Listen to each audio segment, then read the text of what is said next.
Chapter 761. After all, Jianghu was a young man of 25 years old. He was quite handsome, especially his head. Girls would often blush when they saw his body. However, he was still single. Speaking of which, the border army at that time wasn't that poor. In addition, the imperial court also had to consider the continuation of the army's household. For this reason, they were very concerned about the marriage of the soldiers. When a young lad reached that age, as long as he wanted to, he still had the ability to marry a woman. Jianghu could only blame himself for being too good. He had always wanted to find a good-looking, kind-hearted, and good lady. There were ladies in the Datong prefecture, but young and beautiful ones were rare. Even if there were, they might not be interested in Jianghu's family background. As time passed, the days passed. When he was 25 years old, he was still unmarried. How could he not be moved when he found out that there was going to be a performance by such a young man? However, the fact that he could become a centurion proved that he wasn't an ordinary soldier. He was a scheming person. When he heard Zhang Quan and Su Dei announce that they weren't allowed to leave the inn today, he didn't react strongly. Instead, he remained silent, giving people the impression that he was very supportive of this decision. "You guys, be careful. Watch those who are jumping around. I will deal with them when I return tonight."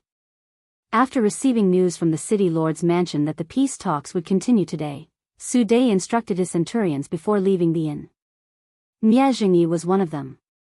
The centurions naturally nodded in response to the Kiliarcha's orders. After the two of them left, most of the centurions returned to their rooms to sleep. Only 2 centurions were left on duty. Coincidentally, Jianghu was one of them. Jianghu's heart felt like it was on fire. He didn't know why, but he wanted to see what the performance was all about.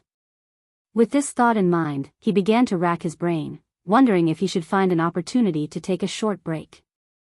However, when his gaze fell on the entrance of the inn, he realized that there was a squad leader leading a group of 10 people guarding the entrance. He immediately dismissed the idea of forcing his way out. It wasn't that Jianghu didn't have the courage to fight 1 against 10. On the contrary, these ordinary Biming soldiers were nothing in his eyes. However, he had to consider that once he made a move, he would immediately alert the other centurions.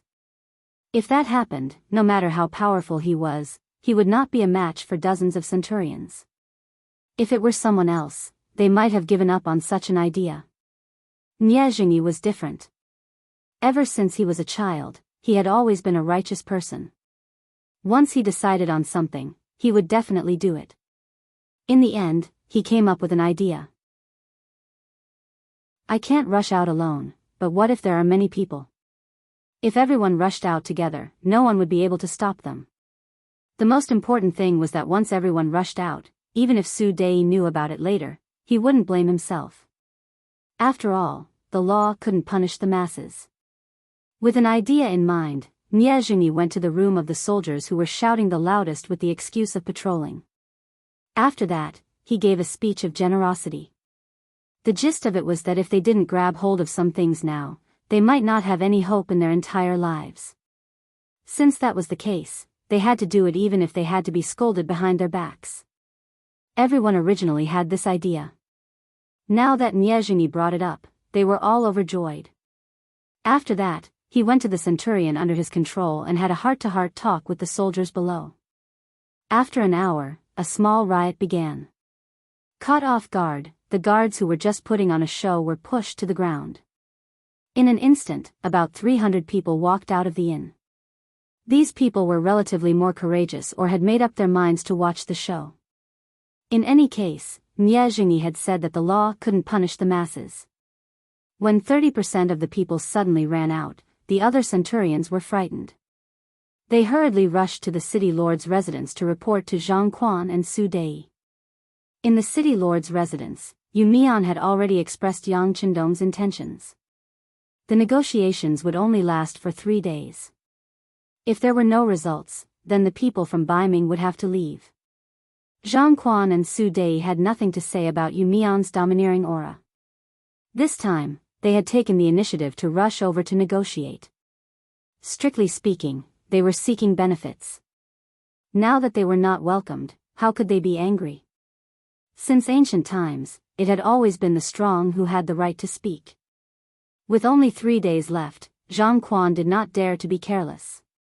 He seized every moment to negotiate with Yu Mian. He had already expressed his intention to give in. He had forgotten that just yesterday, he had proposed to allow Bai Ming's army to be stationed in the first city. He had the intention of requisitioning this place and making it the front line of Bai Ming. This request was also discussed by Zhang Quan and Sun Hong before they came. It was also the best goal that they hoped to achieve. However, it was a pity that Yu Mian directly rejected it. He only replied with 3 words, impossible. Yu Mian did not show the slightest sign of weakness. On the contrary, he became the dominant party. He said that the mercenaries occupied the first city and had already dealt a heavy blow to the Tatar forces, the Agadorji tribe and the Mabe Mongolian tribe. Based on this, Bai Ming should pay them. It did not matter how much the military pay was. Yang Qindong wanted to discuss the other party. Besides, if Bai Ming gave the first city 1 tael of silver, then the army would have 1 tael of silver less. This was a matter of decreasing one's losses and increasing one's gains. No matter how much they did, it would never be too much. Zhang Quan naturally expressed a clear rejection of Yu Mian's request. In his words, most of the money from Bai Ming's imperial court was used to develop firearms and train the new army. Even the Datong city's military pay could not be truthfully spent. How could there be any money left to give to the first city? All in all, the first negotiation between the 2 sides was like a lion opening its mouth. At the same time, it was also testing the other party's bottom line. Relatively speaking, today's negotiation was much more pragmatic. Especially after knowing that the negotiation time was only 3 days, Zhang Quan put down his arrogance. He did not mention those impossible requests to stimulate the 2 sides. Instead, he put forward some practical requests and conditions for the 2 sides to be allies. The negotiation began to enter the normal track. When the attitude of both sides began to become gentle, suddenly, a soldier outside the door reported that 2 centurions from the Bai Ming army had come. They said that they had important matters to discuss with Zhang Quan and Su Dei. The negotiation had to be terminated because of this. Yang Mansion.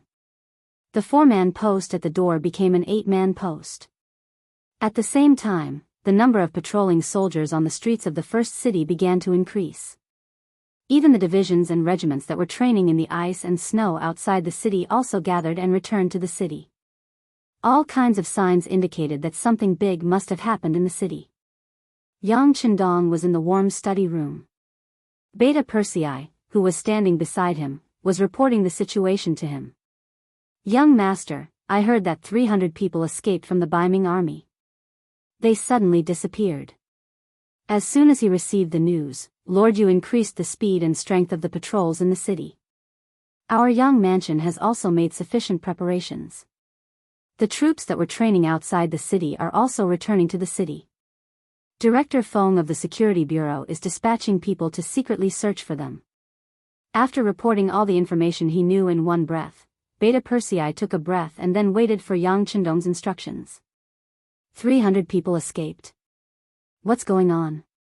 Yang Qindong's expression became serious at this moment. If this was Bai Ming's plan, these 300 people were likely to cause chaos in the city. Of course, it was only 300 people. In a city with a population of more than 50,000 people and an army of more than 30,000 people, it was not a big deal. According to the Security Bureau in the inn, it was because many Bai Ming soldiers were very interested in the show performed by our publicity team.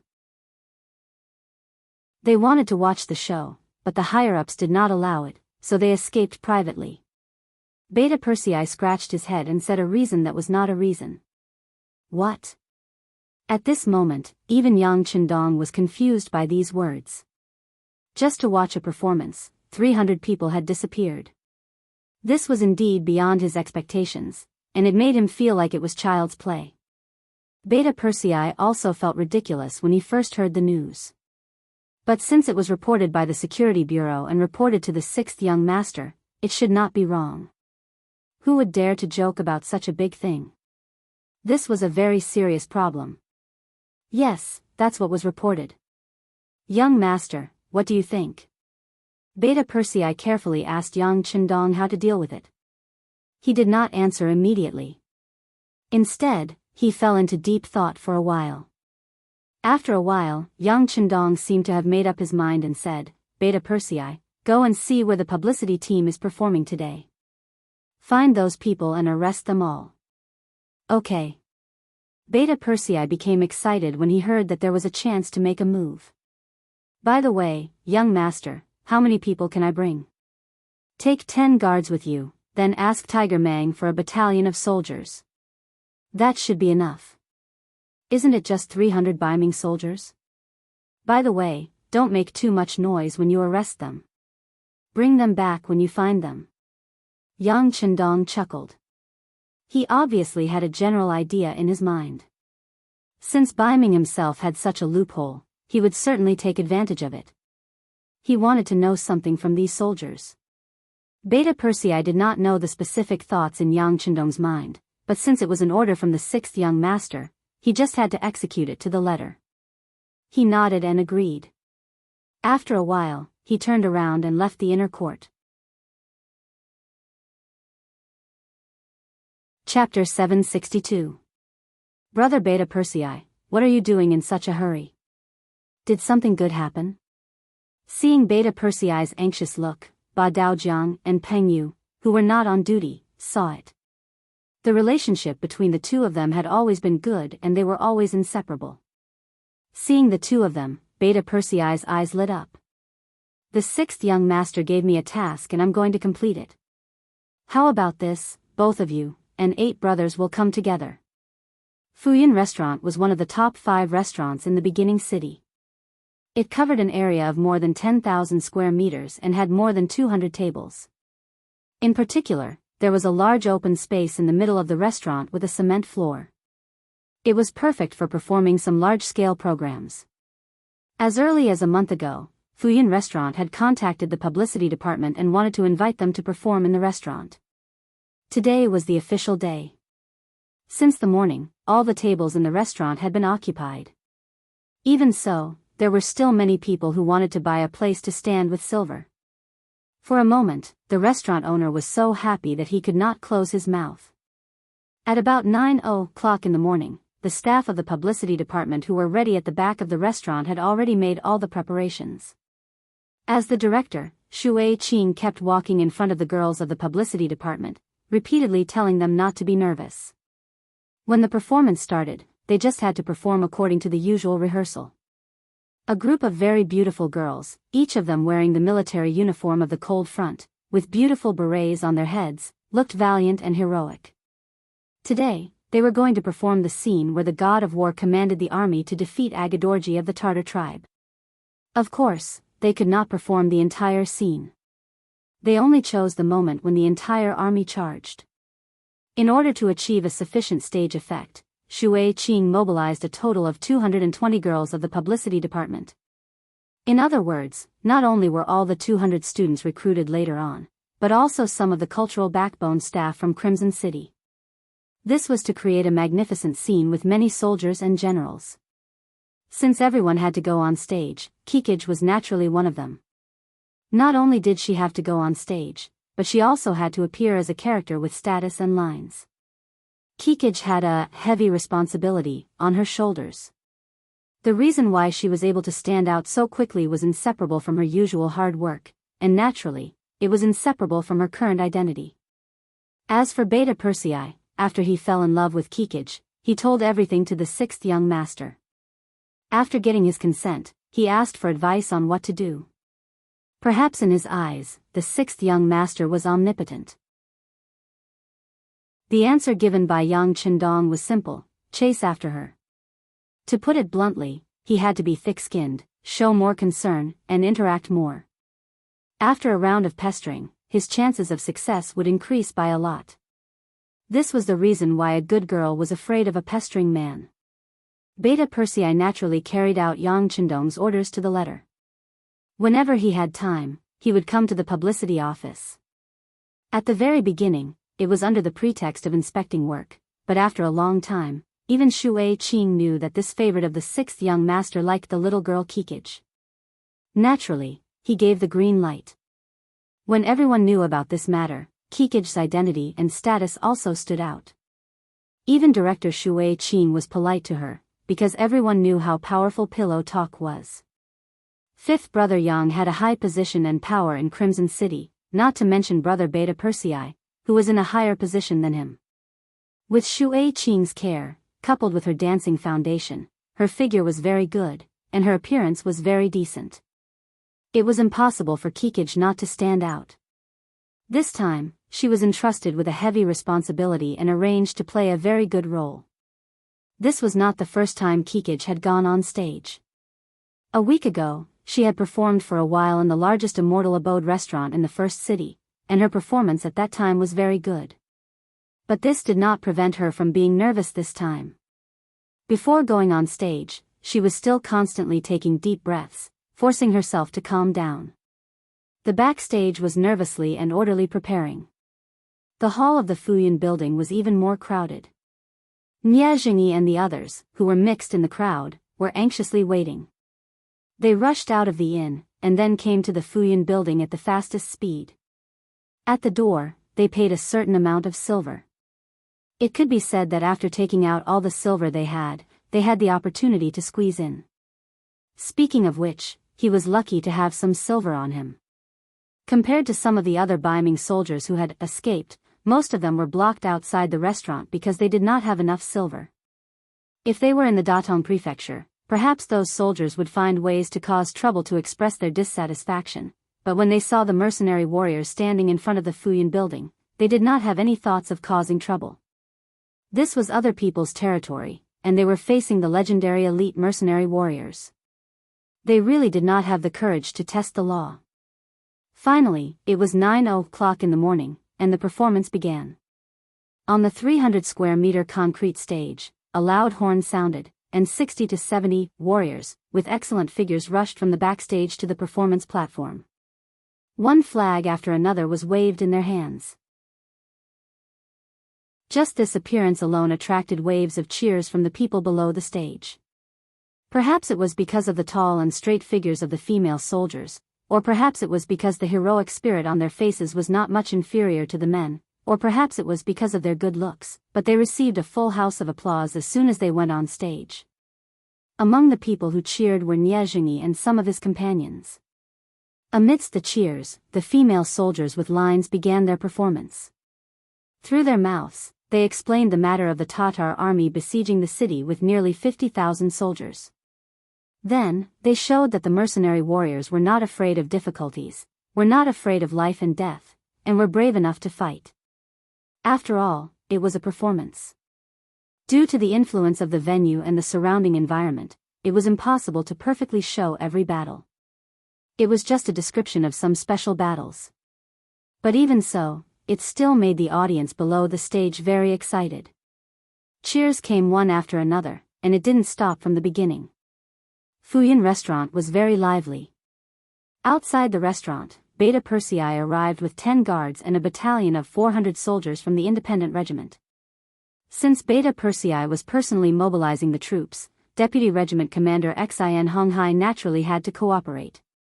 He personally led a battalion of soldiers to express his sincerity. When they arrived outside the restaurant, they saw more than 200 soldiers wearing the Biming army uniform outside the door. Arrest them all, kill those who resist. Beta Persei only glanced at them for a moment before issuing the military order. Immediately, the soldiers led by him rushed towards the Biming soldiers who were still stretching their necks, trying to make a move in the restaurant. Before they could figure out what was going on, these soldiers had become prisoners. Some of the brave Biming soldiers did not resist when they saw that the mercenary warriors were arresting them. They only shouted, "Why are you arresting us? We followed the Biming messengers to your place. You can't treat us like this." Their reply was to gag them and then take them away on the street. They were all tied up and had black cloth gagged over their mouths. More than 200 people did not resist and quickly disappeared outside the restaurant. Beta Persei did not even look at these people. He only stared at the inside of Fuyan restaurant and asked the company commander in charge of the security of the propaganda department, how many Biming soldiers entered the restaurant. About 60 or 70 people. They are very easy to recognize. They are all wearing the Biming uniform. The company commander stood at attention, saluted and replied respectfully. Good, you guys guard outside. If you find any Biming soldiers who have escaped, take them down immediately. If there is any resistance, you can take measures.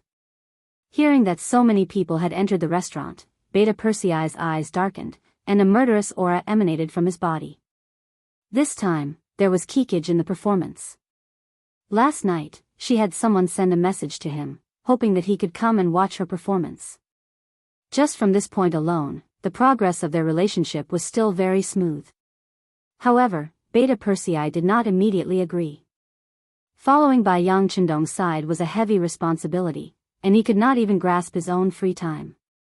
But now, 60 or 70 Biming soldiers were in the restaurant. If they had the intention of destroying this performance, wouldn't geekage be in danger? He thought that if someone really did that, he would not mind starting a massacre. I hope you guys are just watching a performance. If you have other ideas, you will definitely regret coming to this world. After making up his mind, Beta Persei called the deputy commander of the independent regiment, Xin Honghai. After discussing with him, they decided on a plan to enter the restaurant and capture the people. It's best not to make a move if you can. After all, there are still many people inside who are watching the show. Thinking that the sixth young master was very protective of the people under his rule, Yang Chendong reminded everyone to wait. At this time, inside the Fuyan restaurant, the performance had already lasted for more than an hour and was now coming to an end. They had broken the Tatar army's attack and defeated the enemy. Now was the time to cheer for the victory. The sun sets in the west, the red clouds fly in the sky. The soldiers are shooting, the camp is back, the camp is back, comrades in arms are as close as brothers. Victory has summoned us together. You are from Tiannan, he is from Hebei. We are all brothers of the god of war. One after another, military songs that stirred the hearts of the people resounded on the stage. Under the chorus of the actresses, who were full of 5 tones, it brought climax after climax to the people present. The people who were encouraged by the performance clapped their hands until they were red, but the applause still continued. Niazhini was also mixed in the crowd. His eyes were shining, and his heart was filled with excitement. After watching this performance, Niazhini was deeply encouraged. Although time was limited, such a novel performance was the first time he had seen in his life. This kind of performance method was unheard of in the future. Even if the time was short, it still made him extremely excited and even deeply affected.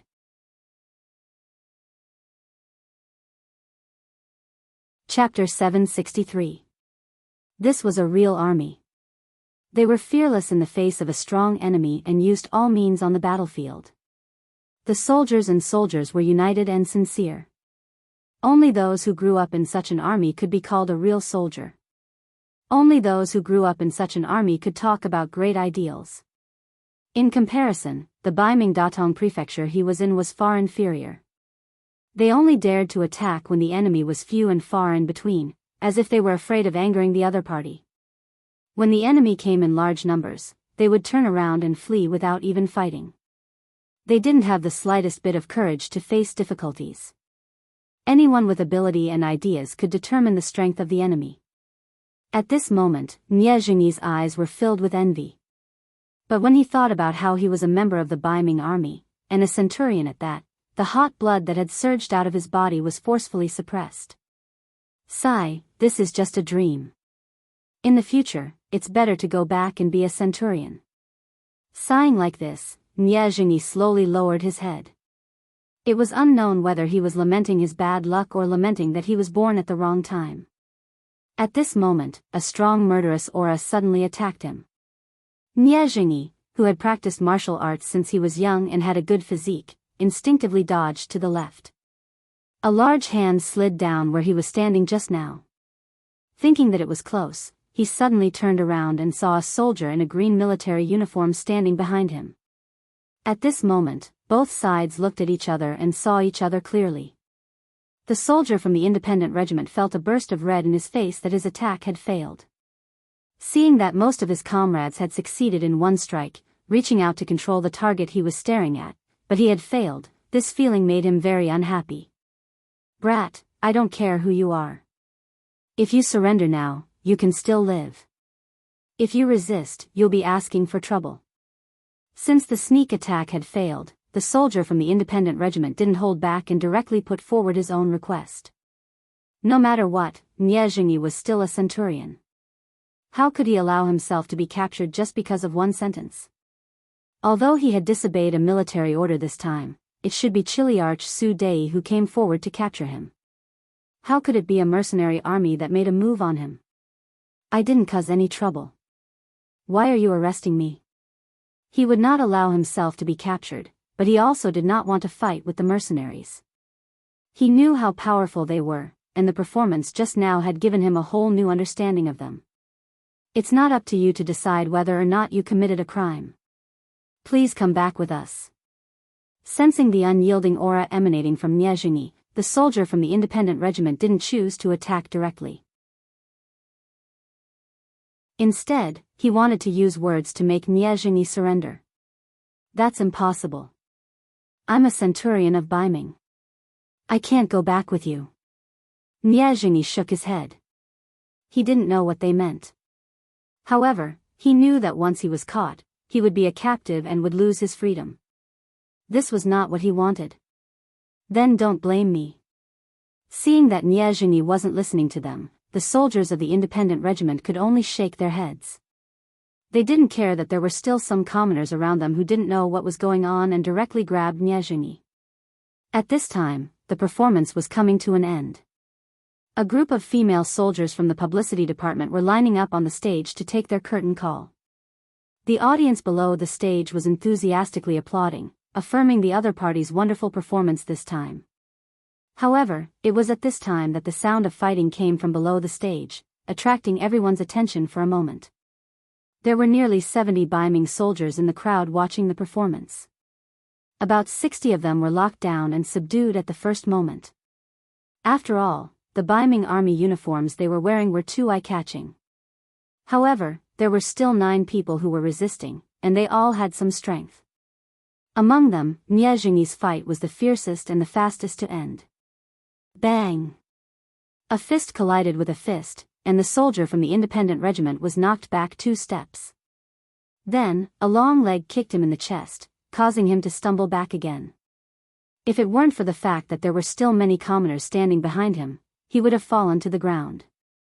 After repelling the soldiers of the independent regiment, Jianghu instinctively wanted to escape. However, he quickly shook his head helplessly because he didn't know when, but he realized that there were already 4 mercenary soldiers standing beside him. They were staring at him covetously. Suddenly, the sound of fighting came from the crowd. Waves of screams could not be stopped from coming from the Fuyan building. Even on the stage, some of the female soldiers were trembling all over. It was one thing for them to fight and kill on the show, but it was another thing for them to fight in real life. Restlessness began to appear, but it was quickly suppressed. The commoners had already noticed that many mercenary soldiers had appeared on the scene.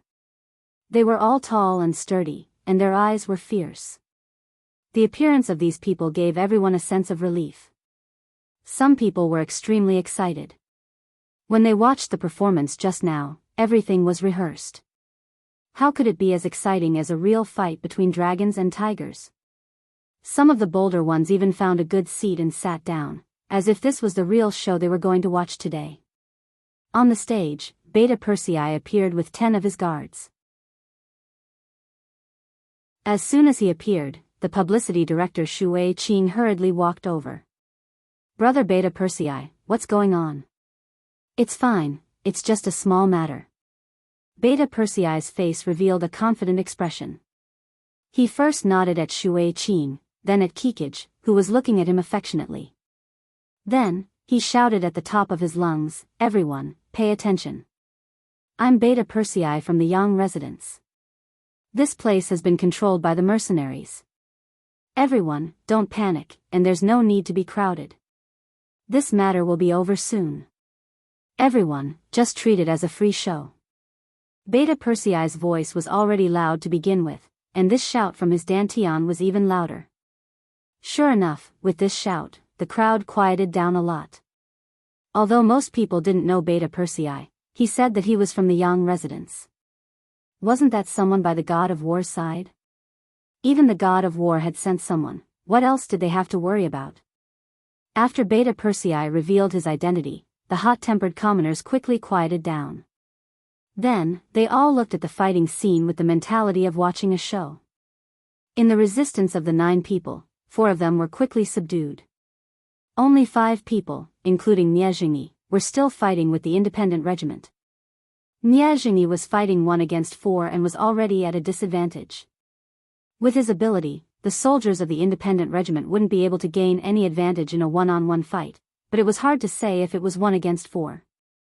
He was having a hard time holding on and felt that the world was unfair.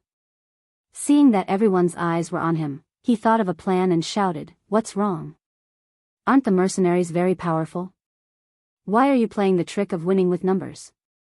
Don't you dare to have a fair one-on-one fight with me?" Logically speaking, it was unreasonable to shout like that. On the battlefield, the most important thing was to kill and defeat the enemy. Who cared how many people you had? If you had fewer people, it only proved that you were not capable enough. But this wasn't a battlefield and there were so many commoners watching. Niezhini's shout attracted a lot of discussion and actually gained the support of some people. Deputy Commander Xin Honghai, who was commanding the soldiers, was startled when he heard this. He didn't think that there would be such a smart person among the Biming soldiers who knew how to take advantage of the situation. He couldn't help but look at Niezhini and think about what to say. But before Xin Honghai could say anything, Beta Persei, who was standing on the performance stage, had already spoken. On the battlefield, only life and death matters. No one will talk to me about fairness. But since you want a one-on-one fight, I'll fulfill your wish. Ba Daojiang, go test his ability. Be careful, don't kill him. This person has some ability and should be someone with a position.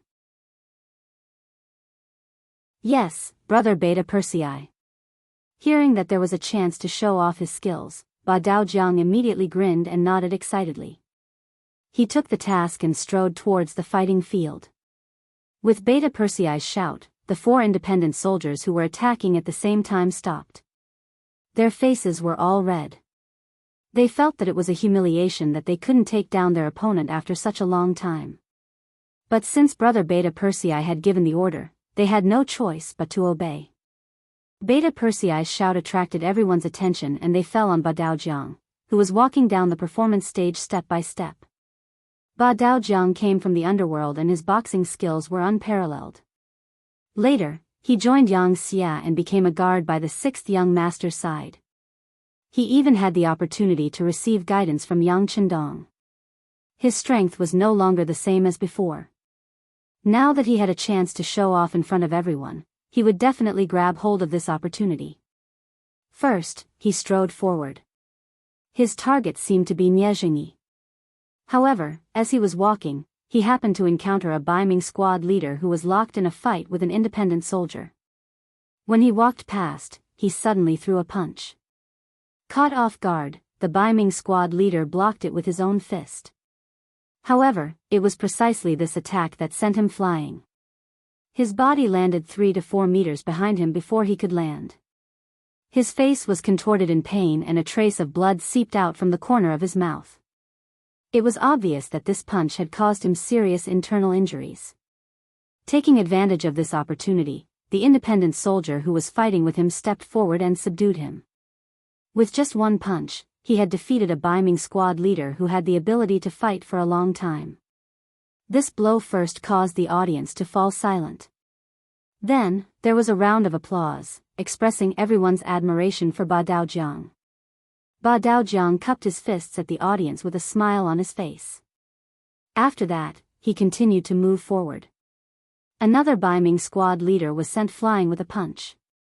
This forced the other 2 Biming soldiers who were still fighting to stop and let themselves be restrained. They had already seen how powerful Ba Daojiang was and knew that they were no match for him. There was no point in asking for trouble.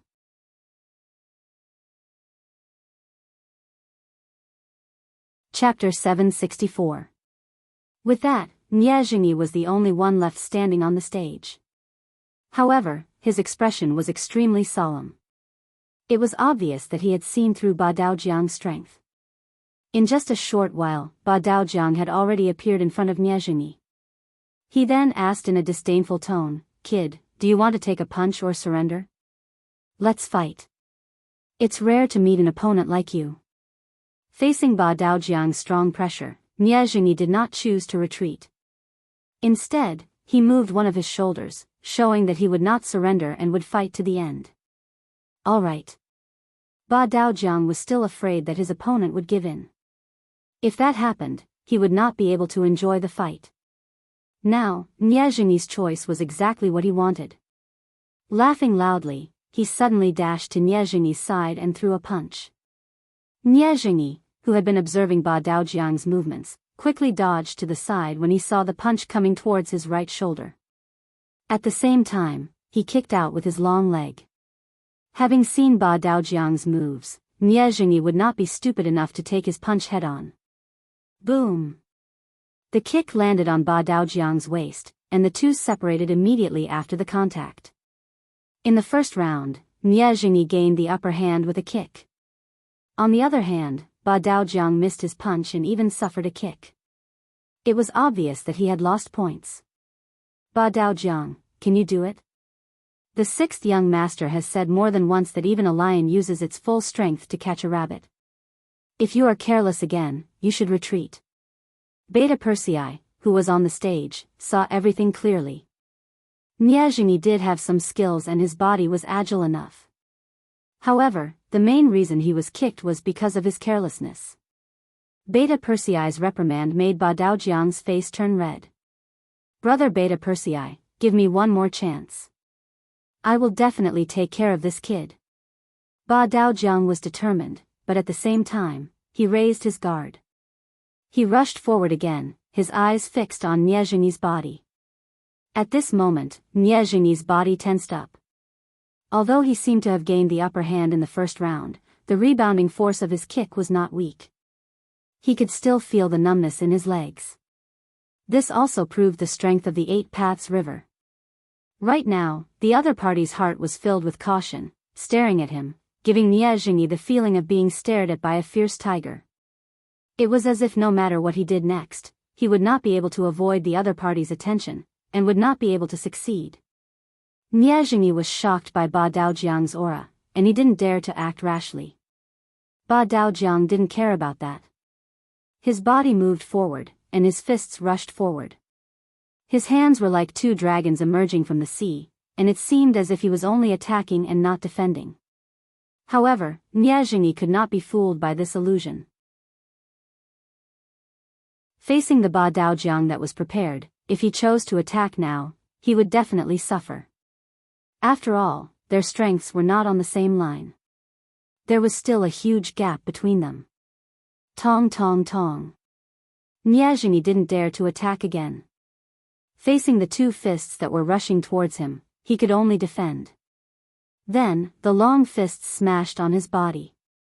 Every time they hit, he couldn't help but grimace in pain. It was really unbearable.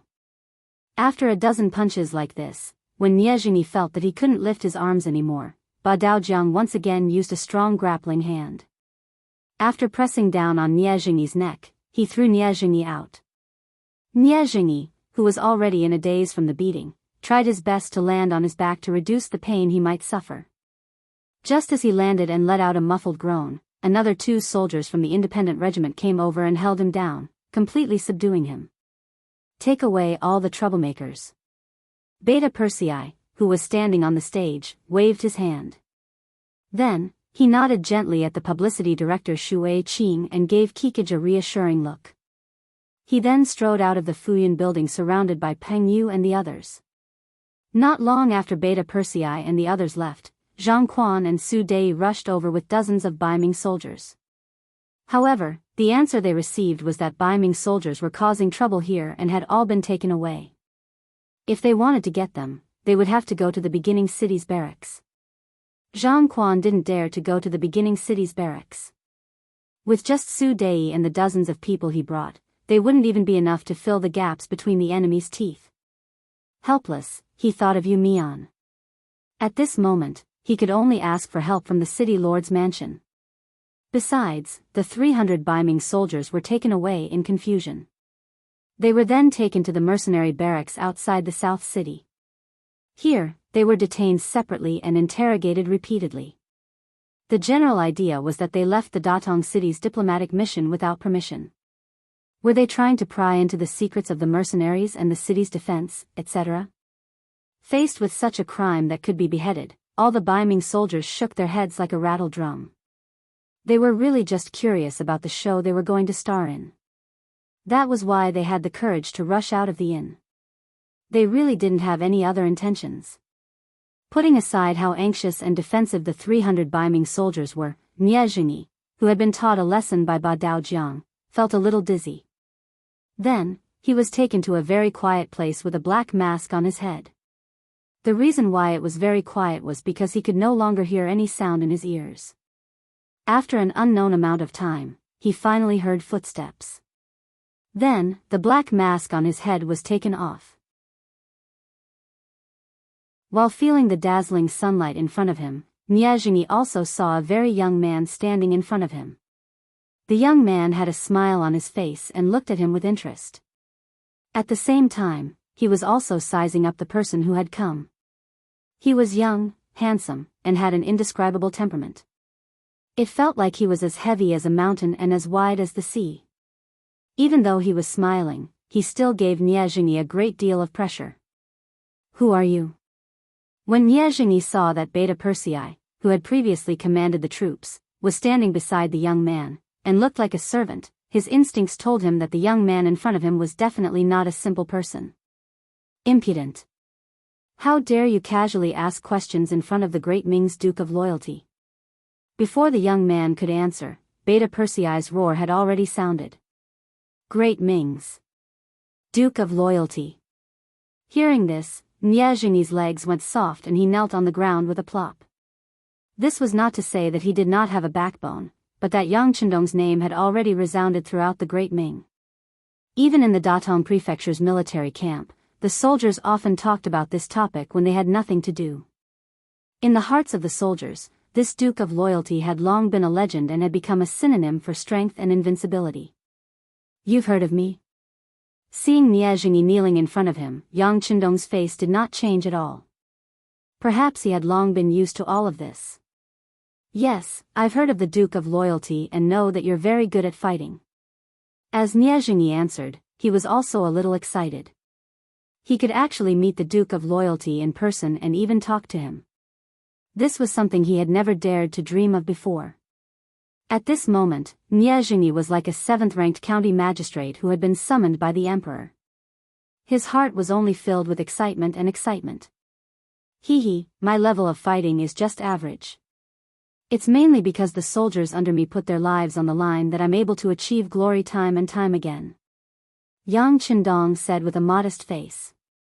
Nie Jingyi did not seem to agree with this point of view. Perhaps it was because he had understood some things in the city yesterday, but he could not help but say, that's also the ability of the Duke of Loyalty. Furthermore, you love your soldiers like your children. To be able to become your subordinate is a matter of happiness and pride. How could they not put their lives on the line? These words, which seemed to be a bit of bootlicking, caused Yang Chendong to burst into laughter. Yes, I know you. You're called Nie Jingyi, right? I didn't expect you to be so good with words. In that case, if you were given a chance, would you want to join the mercenary army? The Duke of Loyalty actually knew him and even took the initiative to recruit him. This honor immediately made Nie Jingyi extremely excited. However, in his mind, he suddenly thought of his mother in the Datong Prefecture. Although his father had died in the battle with the Walla a few years ago, and although he had not married a wife because of his pride, he still had a mother who lived in the Datong Prefecture. If he joined the mercenary army now, what would his mother do? Once the Ming army and the embroidered uniform guards found out, his mother would most likely be doomed. Nie Jingyi's expression constantly changed. Yang Qindong only sized him up and did not have any intention of urging him.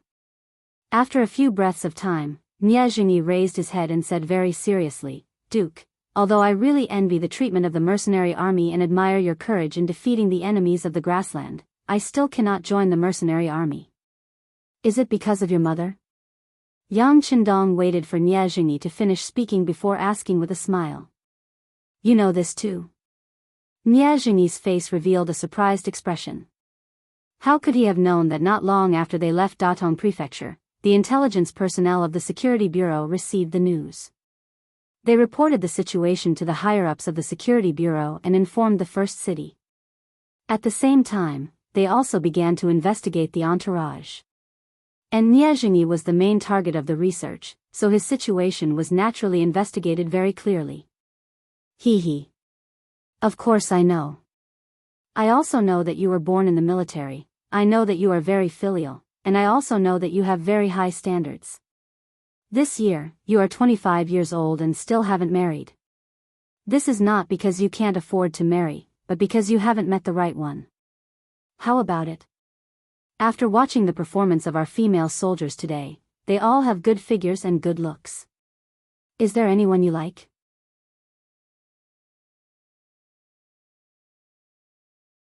Chapter 765. Yang Qindong smiled faintly as he spoke. Every time he said a word, Nie Jingyi could not help but shiver. The Duke of Loyalty was really omniscient. He even knew the situation of a small centurion like Nie Jingyi. Didn't that mean that the background of the 1,000-man diplomatic group had long been known? Nie Jingyi was still in shock, but when he heard Yang Qindong's next words, he was so shocked that his mouth opened so wide that an egg could be stuffed in. What if I told you that even if you joined the mercenary army, your mother would still be fine, and I would allow you to choose an unmarried female soldier as your wife? What would you choose? Is there such a good thing?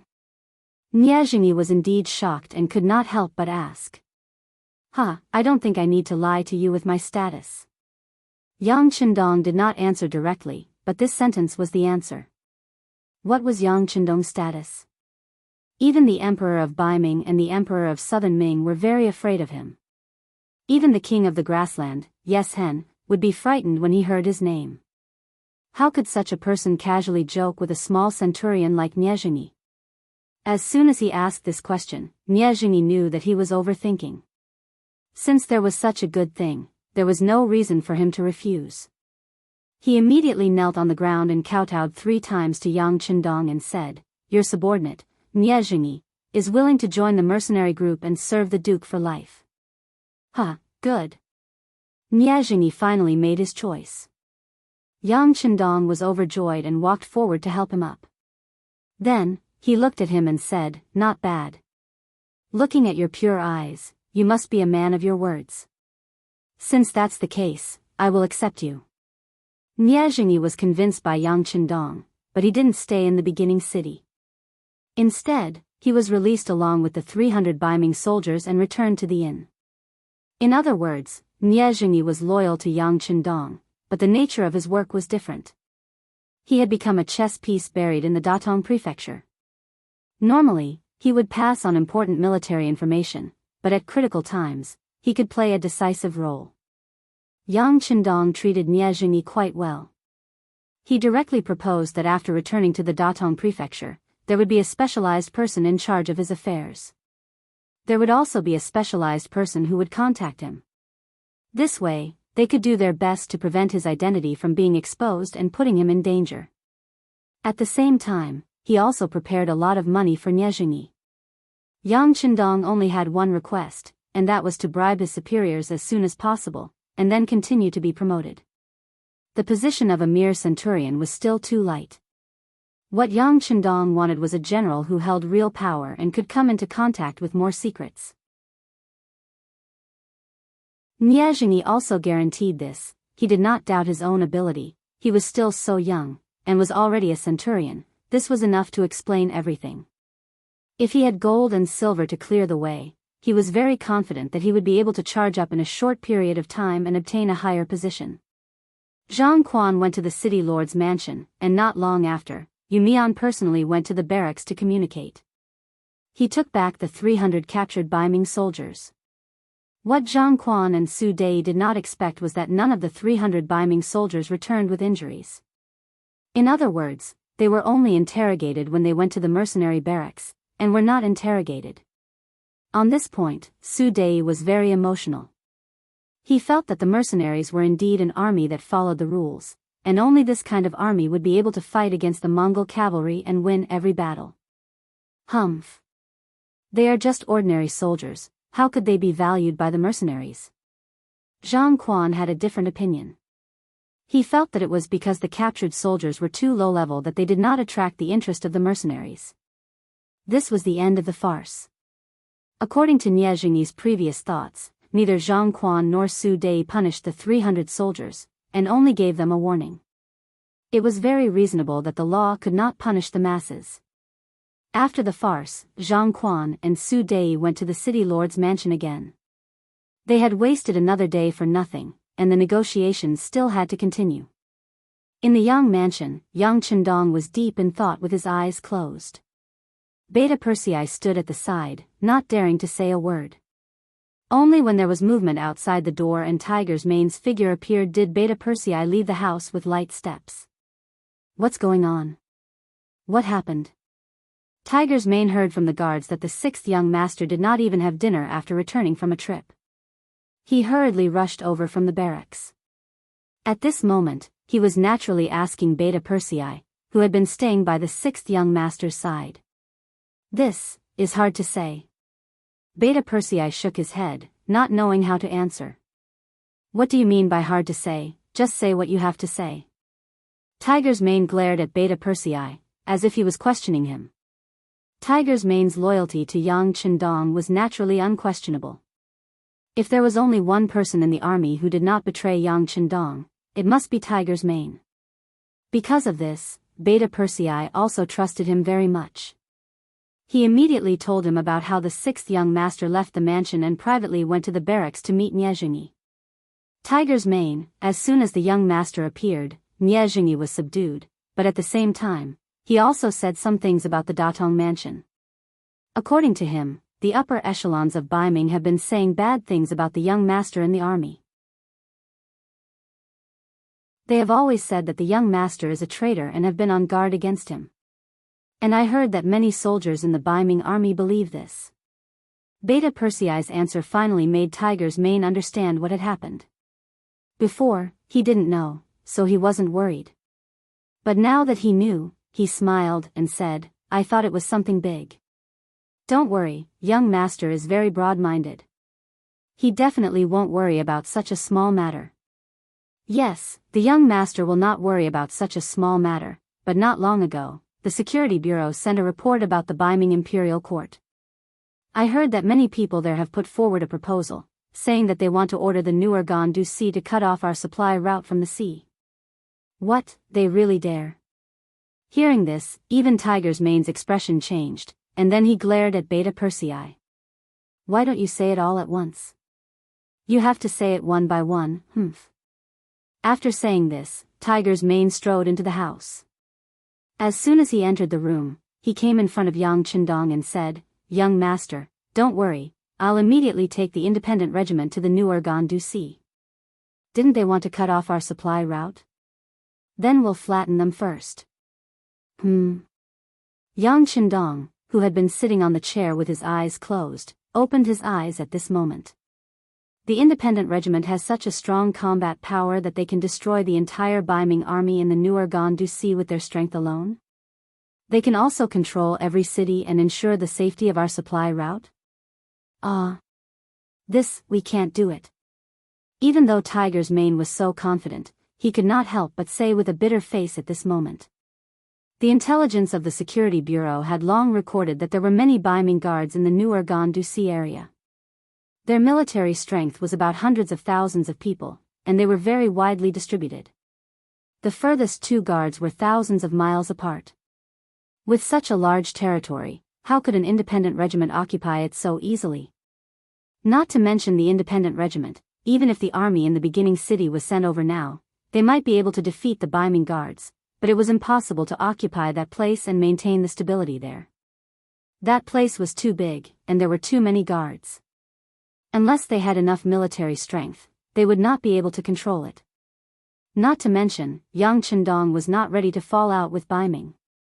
According to him, whether it was Biming or Southern Ming, they were all made up of Han people. In the future, if he wanted to lead the Han people to the top of the world, a strong population base was essential. Unless it was necessary, he did not want to make things difficult for the Han people, and he did not want to be enemies with the Han army. Otherwise, this was equivalent to digging his own foundation. In a situation where he did not want to fight, if the Biming imperial court really ordered to block the supply route, Yang Chendong would really suffer. After all, the ability of the beginning city to self-produce was too low. If there was no continuous supply of resources from Chichen City, not to mention developing on the grassland, even surviving would be a problem. Tiger's Mane did not speak, and Yang Chendong once again fell into silence. He now needed to think of a way to stop the Biming imperial court from giving orders to the new Urgan-Dusi area. As for how to do this, it was truly a difficult matter. The negotiation was still going on in the city lord's mansion, and it was getting smoother. Perhaps it was because Zhang Quan's attitude was very firm, but in the end, Yu Mian still took a step back. He did not have the intention to ask the other party for military pay. Of course, Zhang Quan also did not mention that the beginning city would be under the management of the Biming imperial court. In the end, the two sides reached an agreement, and that was to issue a joint statement to the outside world that the Datong prefecture and the beginning city were allies. If one side was in trouble, the other side would unconditionally send troops to support. The agreement was finally reached. Presumably, after knowing this news, Yes Hen had to consider more things when he wanted to take action. This made Zhang Quan seem to be very satisfied. After completing his mission, he rejected Yu Mian's suggestion to stay in the first city for a few more days and left the city with the 1,000 guards he had brought with him. After Yu Mian sent Zhang Quan off, he strode to the Yang mansion to meet Yang Chendong. In the hall of the Yang mansion, Yang Chendong looked at the joint statement made by the two sides and smiled. "It's just a piece of waste paper." Yang Chendong said this for a reason. The statement only said that the two sides were allies. If one side was in trouble, the other side would provide support. However, it did not specify how many reinforcements would be sent. In other words, if one side was really in trouble, the other side could send 10,000 people, 1,000 people, or even 100 people. With such a big loophole in front of him, Yang Chendong did not believe that Yu Mian and Zhang Quan would not be able to see it. However, both sides did not point it out. This already meant a lot.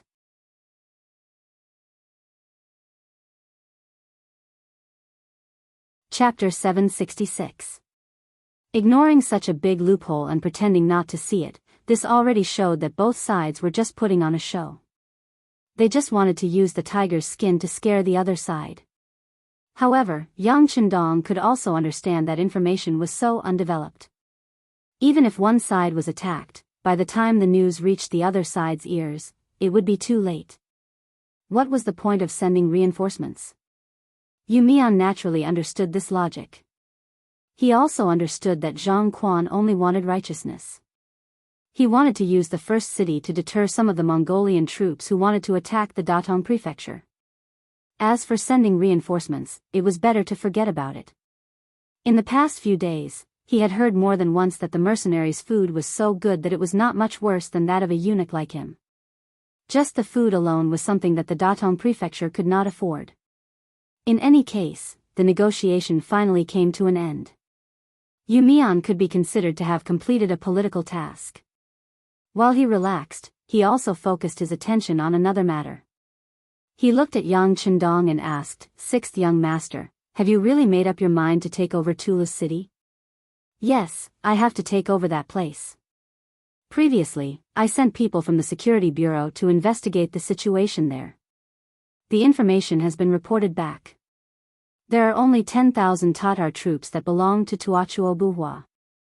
5,000 of them are infantry. Hee, in front of the mercenaries, it is not worth mentioning. Yang Chendong admitted with a smile. Since he could say this, it was obvious that he had made up his mind. Although Yu Mian was the governor, his power was much lower than Yang Chendong's. There were some things that he only had the right to suggest but not the right to make decisions.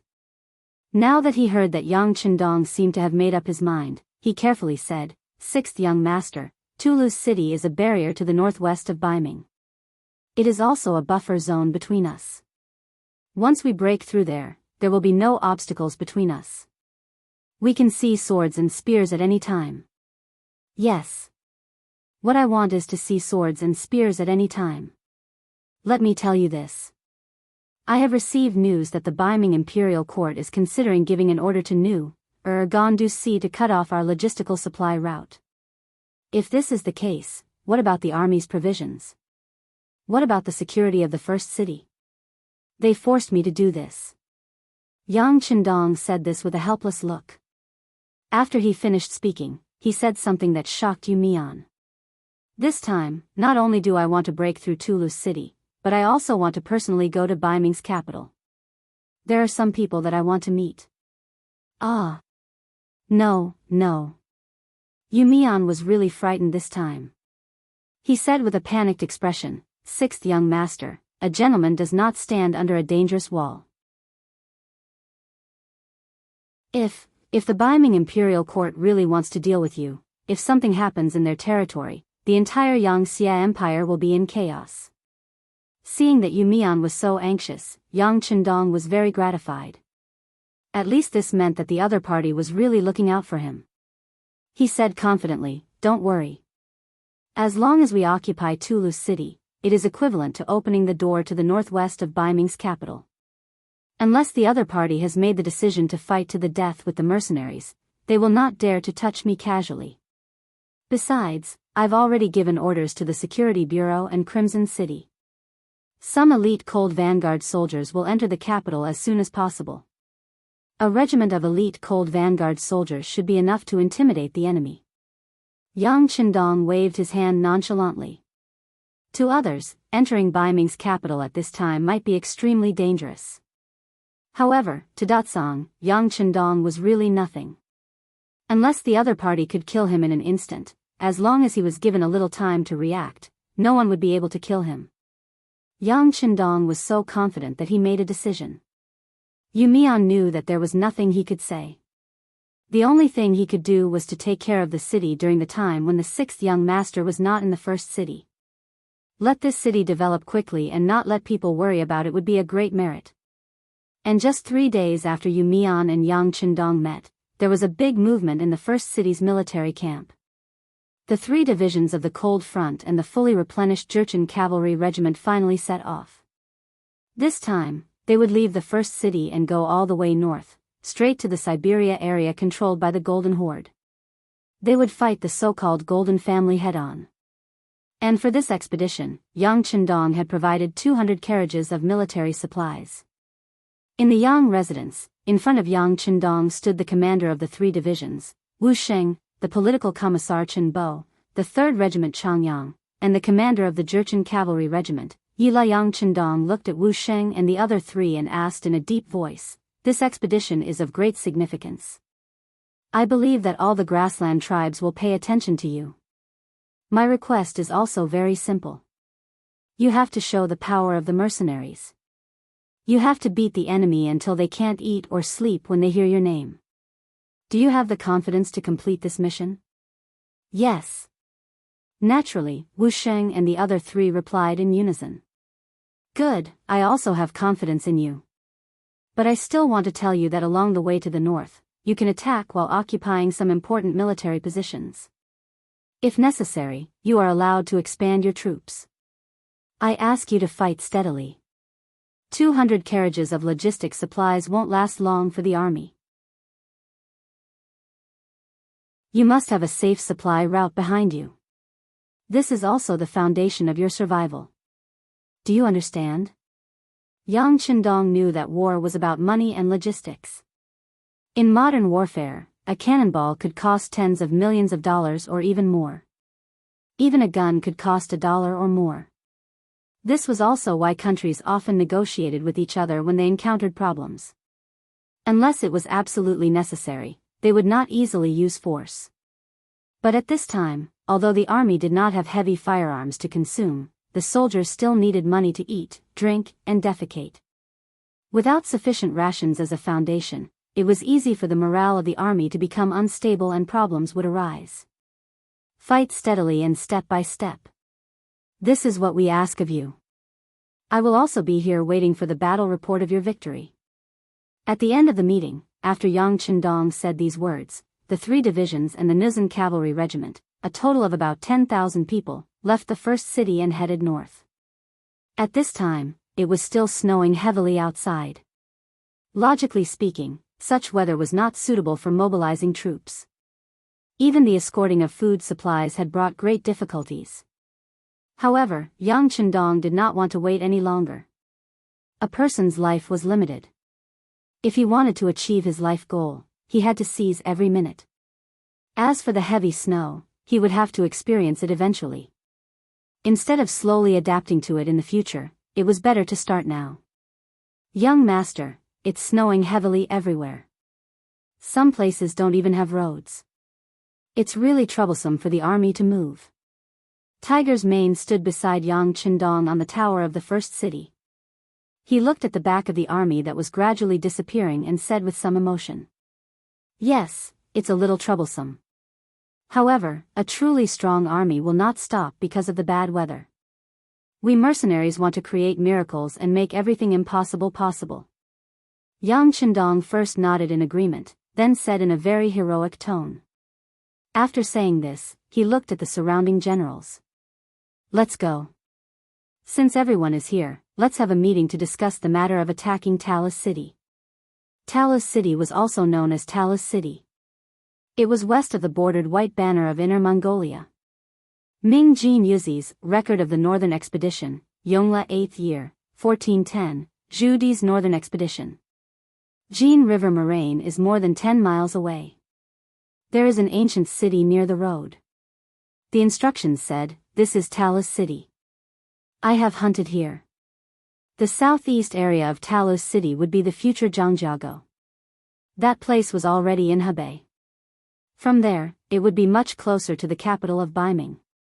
In other words, once they occupied this place, it was equivalent to setting up a Damocles sword in the northwest of Baiming. It could fall at any time and act as a deterrent. The meeting was held in the newly built war room in the city lord's manor. In front of a huge sand table, Yang Qindong divided the work among his subordinates. City Lord Yu Mian, you will remain in the city for this battle. You will be in charge of the law and order of the city. There is also the matter of the army's rations. It won't be long before the new batch of resources from Crimson City arrives. You will also need to register them. Commander Su He, this time, your Tatar cavalry will be the vanguard. I know that Amu Gulang, who is guarding Talis City, is your old friend. If possible, it would be best if you could take down the city without fighting. On the other hand, if the other side is stubborn, then don't blame us for taking action. At that time, blood will flow like rivers. You must be prepared for this. Tiger's Mane, you will lead your independent regiment and follow closely behind Commander Su He. Once the battle starts, you can provide support at any time. Oh right, you can choose 2 100mm cannons from the warehouse in the city to be used when sieging the city. Commander Lujua, you will lead the 2nd Cavalry Regiment at the back. They will be in charge of transporting the rations. At the same time, the 3 newly built regiments will be under your command. However, this time, they are not going to fight, but to build roads. In the warehouse, City Lord Yu Mian has already prepared shovels, brooms, and other items for you. He wants you to clear a slightly flat road to Talis City. The 3 new regiments are mainly responsible for protecting the safety of our rear flank. Be careful of the attacks of the Tatar cavalry on the nearby Saihan mountain. After saying this, Yang Qindong seemed to have thought of something. He looked at Yu Mian and said, when the next batch of supplies arrives, the corresponding cement factory equipment and staff will also be in place. We can't rely on Crimson City for everything, especially cement. It's too heavy and troublesome to transport. If First City wants to develop, we still need some factories. This cement factory is in the first batch of construction. We need to build it earlier. Once we can make our own cement, many roads will need to be rebuilt in the future. You have to worry about this matter.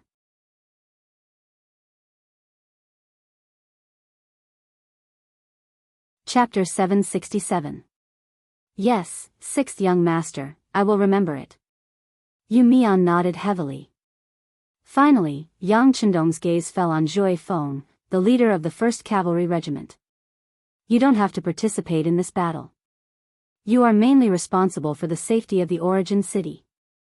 If there are any small people who want to make a move, it will depend on your performance. In addition, your regiment is also responsible for receiving supplies. If there is a need, there are still 7,000 captives in the logistics regiment. Although they are usually coolies, some of them used to be cavalry and can play a role on the battlefield. If there is any danger, they can be used. Is there any problem? Reporting to the 6th young master, there is no problem. But the next time there is a battle, can you not let our regiment stay at home? Zhui Feng's face had a hint of pleading. The army was mobilized and only their regiment was left. This made it very difficult for him to explain to his brothers and officers. Okay, I will agree to your request. Yang Chendong's face was full of smiles. He liked this kind of fighting spirit army. If once a battle broke out, everyone wanted to retreat and hoped that others would go to war, then this army would not be far from defeat. Speaking of attacking Toulouse City, it was not a matter of 1 or 2 days of preparation. Basically, the regimental leaders knew about this news half a month ago. According to Yang Chendong, it was already the end of November. He was still preparing to celebrate the new year in the capital of Beiming, so this matter could not be delayed. Although the new year of 1453 was at the beginning of February, it was still very tense with only 2 months. Once the battle meeting started, the regimental leaders went back to make preparations.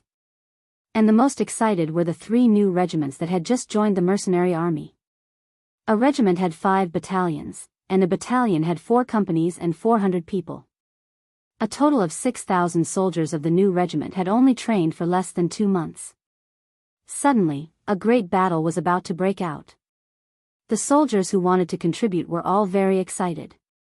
At noon, the regiment gave the order to set off early tomorrow morning.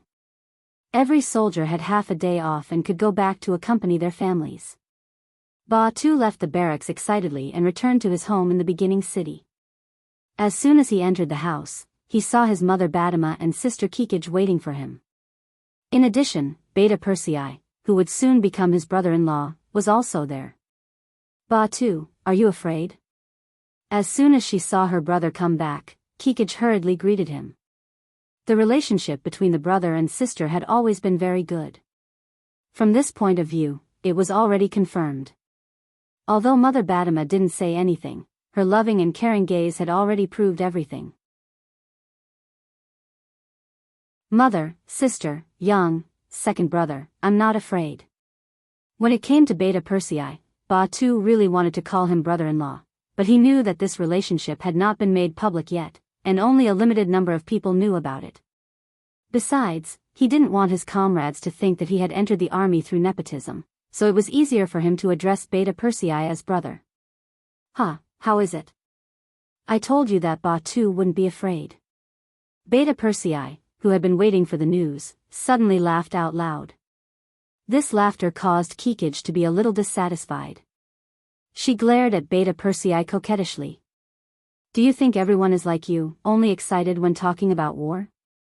This is the first time our Ba Tu is going to the battlefield. Sigh, it's okay if it's the first time. There's always a first time for everything. Besides, the new regiment is only responsible for repairing the road at the back.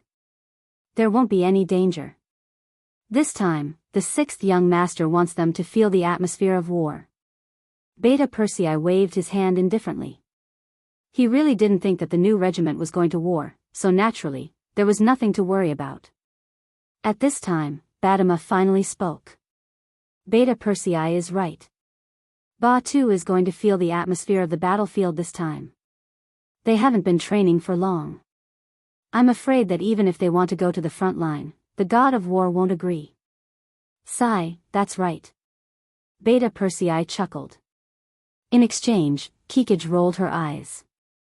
Similar things happened in other families as well. Basically, the family members were a little worried, but these new recruits were all excited. It was as if they were really going to the battlefield and killing the enemy. Early the next morning, the army that had been preparing for more than 10 days set off. The first to attack was the 3,000-strong Tatar cavalry regiment. Commander Suhi rode a tall horse and entered the city from the south gate. Then, he passed through the streets and led the army out of the west gate under the cheers of the people. They went straight in the direction of Toulouse city. After Suhi's Tatar cavalry regiment, the mercenaries walked on the streets one after another, and then went out of the city to the battlefield. This was specially requested by Yang Chendong. He wanted all the soldiers to experience such a welcome ceremony and let the people in the city feel the strength of the mercenaries. In this way, if there is a shortage of soldiers in the future, more young men will sign up to join the army. Toulouse city. Originally a territory controlled by the Tatars, the general Amu Gulang, who was guarding here, also belonged to the Tatars. He was a general under Tuachuo Buhua. When translated into Chinese, Amu Gulang meant peace. In fact, as his name suggested, he had been very safe. Even when Yeshen joined forces with Agador to attack Tuachuo Buhua not long ago, he was very safe in Toulouse city. So much so that even after such a long time had passed, no one had come to cause trouble for him. All of this naturally could not be attributed to a name, but because of Toulouse city's special geographical location. From here to the southeast was Baiming's territory, and it would not be too far before reaching the capital of Baiming. It could be said that this was a dividing line, completely separating Baiming from the Mongol tribes. In such an environment, it was like being roasted on a fire, and they could be attacked by the Baiming army at any time. Because of this, it was the safest place. Even Agadorji didn't have any ideas about it. Baiming was fully developing their military and opened up their commerce. It was said that they also wanted to open up a navy and build a defense line. Before they were fully prepared, they would definitely not recklessly start a war with the Mongol tribes of the Central Plains. Not to mention, the Hetao region not far from Datong was already occupied by Yeshen's Warawara. Baiming was afraid that someone would attack them from Toulouse city. Who would be so blind to find trouble with them? In such an environment, Amu Gulang was very comfortable and in a good mood. When the heavy snow danced in the sky, his hanging heart was even more relieved. In such weather, no army would be willing to move. This was also the safest time of the year. However, during this period, which was regarded as the safest, there was suddenly news that the beginning city's army was moving in the direction of Toulouse city. They had already passed by Saihan Mountain, and the front army was only 100 miles away. As soon as the news came out, Amu Gulang, who was resting in his residence, was shocked. He quickly called his deputy general Shibei to discuss how to deal with it. Amu Gulang was not tall and could only be said to have an ordinary figure. In comparison, Deputy General Shibei was burly and looked like a fierce general. When the two of them met and listened to the report from the scouts in the room, their expressions became grave and deep at the same time. Amu Gulang's brows were tightly knitted together. What was going on in the beginning city? The reports from the scouts had already made it very clear. For this reason, he had even sent scouts into the city to investigate. Facing the beginning city, which had opened 4 gates and looked like it was not defended at all, they did not seem to be worried about any scouts coming to inquire about the news. Therefore, the scouts went and returned quickly. A series of titles such as the Duke of Loyalty, the God of War, the Messenger of Tingri, and a series of things that had happened recently poured into Amu Gulang's ears. It was precisely because he understood more that he felt more afraid of the beginning city. Even Agar Dorji's 50,000 cavalrymen were wiped out. With the 5,000 cavalrymen and 5,000 infantrymen in the city, could they really defend the city and block the attack of the God of War's army? Amu Gulang's heart was not confident. After hesitating for a moment, he asked tentatively, General Shibei, what do you think? We can't defend it. After hesitating for a while, Shibei gave his answer. Yes, we can't defend it, but we can only defend it. I have received great Khan Tuachuo's kindness. At this time, there's no reason for me to give up the city. If they have the ability, they can just kill me. Amu Gulang gritted his teeth and made his final decision. Seeing that the commander was determined to die, Shibei hurriedly comforted him, General, a real man knows when to yield and when to stand tall. I believe that even if the great Khan knows, he won't blame you. It's not the same. Let's not talk about whether the great Khan will blame me or not. If I surrender, my conscience will be uneasy for the rest of my life. A person living in this world has to hold on to something. Alright, there's no need to say any more. I've made up my mind. I will lead 5,000 cavalrymen to fight to the death with the enemy. If I unfortunately die in battle, Shibei, you and 5,000 infantrymen don't think about holding on. You can choose to surrender. This is my order. Amu Gulang's moral character was still very good. He didn't have to force his subordinates to do anything. On the contrary, he gave them a way to live. This also made Shibei very excited. General, don't worry. If you really die in battle, I will definitely collect your bones and bury you, so that you can return to the foot of Tingri. Thank you very much. Amu Gulang cupped his fist and said. 2 days later, under the city of Tulu, the vanguard of the mercenaries, the Tatar group, arrived. According to the order of Yang Chendong, Suhi called for a fight at the foot of the city, saying that he wanted to see Amu Gulang to talk about the old days. Both of them were generals under the Tatar forces. Naturally, they knew each other before, but their relationship wasn't very deep. This time, when the two sides met, at the beginning, Amu Gulang said to Suhi with a look of contempt, so it's General Su. Huh, I didn't expect you to still be alive. What's wrong? When your master Agadorji escaped, didn't he order you to cover the retreat? Did you defeat the mercenaries?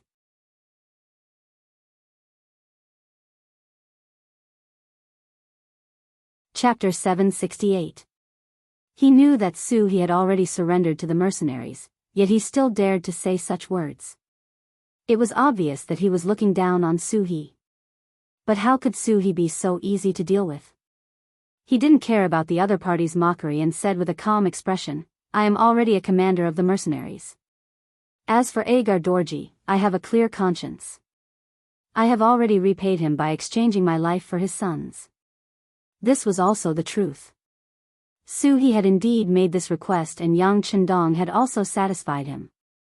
Otherwise, he would rather die in battle than surrender. Facing Suhi's answer, Amu Gulang didn't comment. He seemed to know that there was no point in discussing this topic at this time. Alright, let's cut the crap. It's impossible to give up Talis City. Since the Great Khan has arranged for me to guard this place, unless I die, no one can occupy this place. Bring it on if you have the ability. After saying that, Amu Gulang waved the long sword in his hand, looking like he was about to block an army of 10,000. Facing Amu Gulang's desperate look, Suhi shook her head, reined the horse and turned back. Suddenly, she led the 3,000 cavalrymen of the Tatar cavalry regiment back, leaving the 5,000 cavalrymen of the other side who had already set up the battle formation there. The mercenaries retreated just like that, leaving Amu Gulang puzzled. But the other party had already retreated, and it was a very orderly retreat. At this time, even if he rushed forward, he wouldn't be able to gain any advantage. So, he could only lead the 5,000 Tatar cavalry back to the city. Congratulations, General. Seeing Amu Gulang leading the army back to the city in one piece, the deputy general led his men to welcome him. He spoke with a happy face as soon as he saw Amu Gulang. Sigh. On the other hand, Amu Gulang didn't seem very happy. He just shook his head and said, they won't give up on this place. There will be a big battle in the end. This time, they came just to test my thoughts. Next time, we will meet with weapons. Amu Gulang's guess was right. The reason why Suhi retreated without even fighting was because he considered that the sixth young master had given him the first task of persuading the other party. Since it was obvious that he couldn't persuade them, he naturally had to send the news back first and then prepare for battle. Yang Chendong was in the rear of the army, following Tiger's Man and the independent regiment to Talis City. When the scouts at the front rushed back and reported that the generals of both sides had met but parted on bad terms, Tiger's Man immediately shouted, "Then let's fight." Do they really think that they are the best in the world just because they are guarding a broken city? If they provoke this daddy, I will blast their city gate with one shot. Let's see what they can be proud of. After obtaining the 100mm mortar, Tiger's Man's courage increased. A small Talis city with only 10,000 soldiers was really not in his eyes. Of course, shouting was one thing. Tiger's Man knew very well that in the end, it was still up to the sixth young master to make the decision. Therefore, after venting the emotions in his heart with a loud roar, he still looked at Yang Chendong with an expression of waiting for orders. "Go, do as you think." Yang Chendong nodded lightly. Although he was not a murderous person, he had never been lenient towards his opponents. "If you are not convinced, then I will beat you until you are. If you are still not convinced, then I will send you on your way."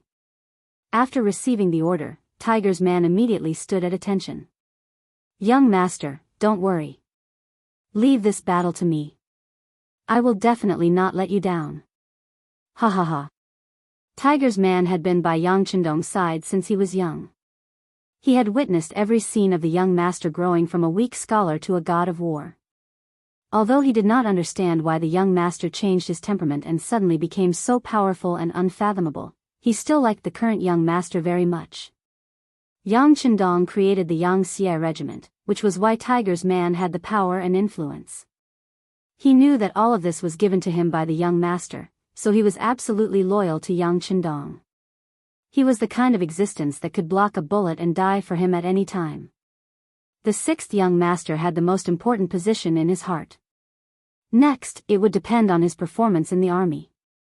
Although the independent regiment was in the limelight recently, there were not many opportunities to perform.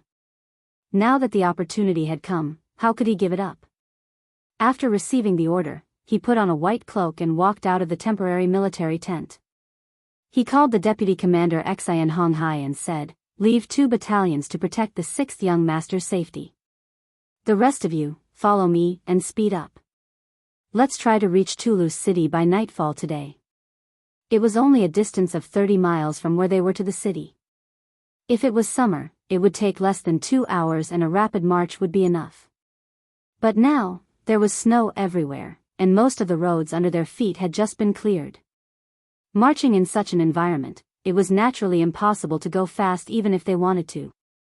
After receiving the order, the independent regiment sped up their march, leaving 2 battalions behind to protect Yang Chendong's safety. The other 14 battalions were all rushing forward.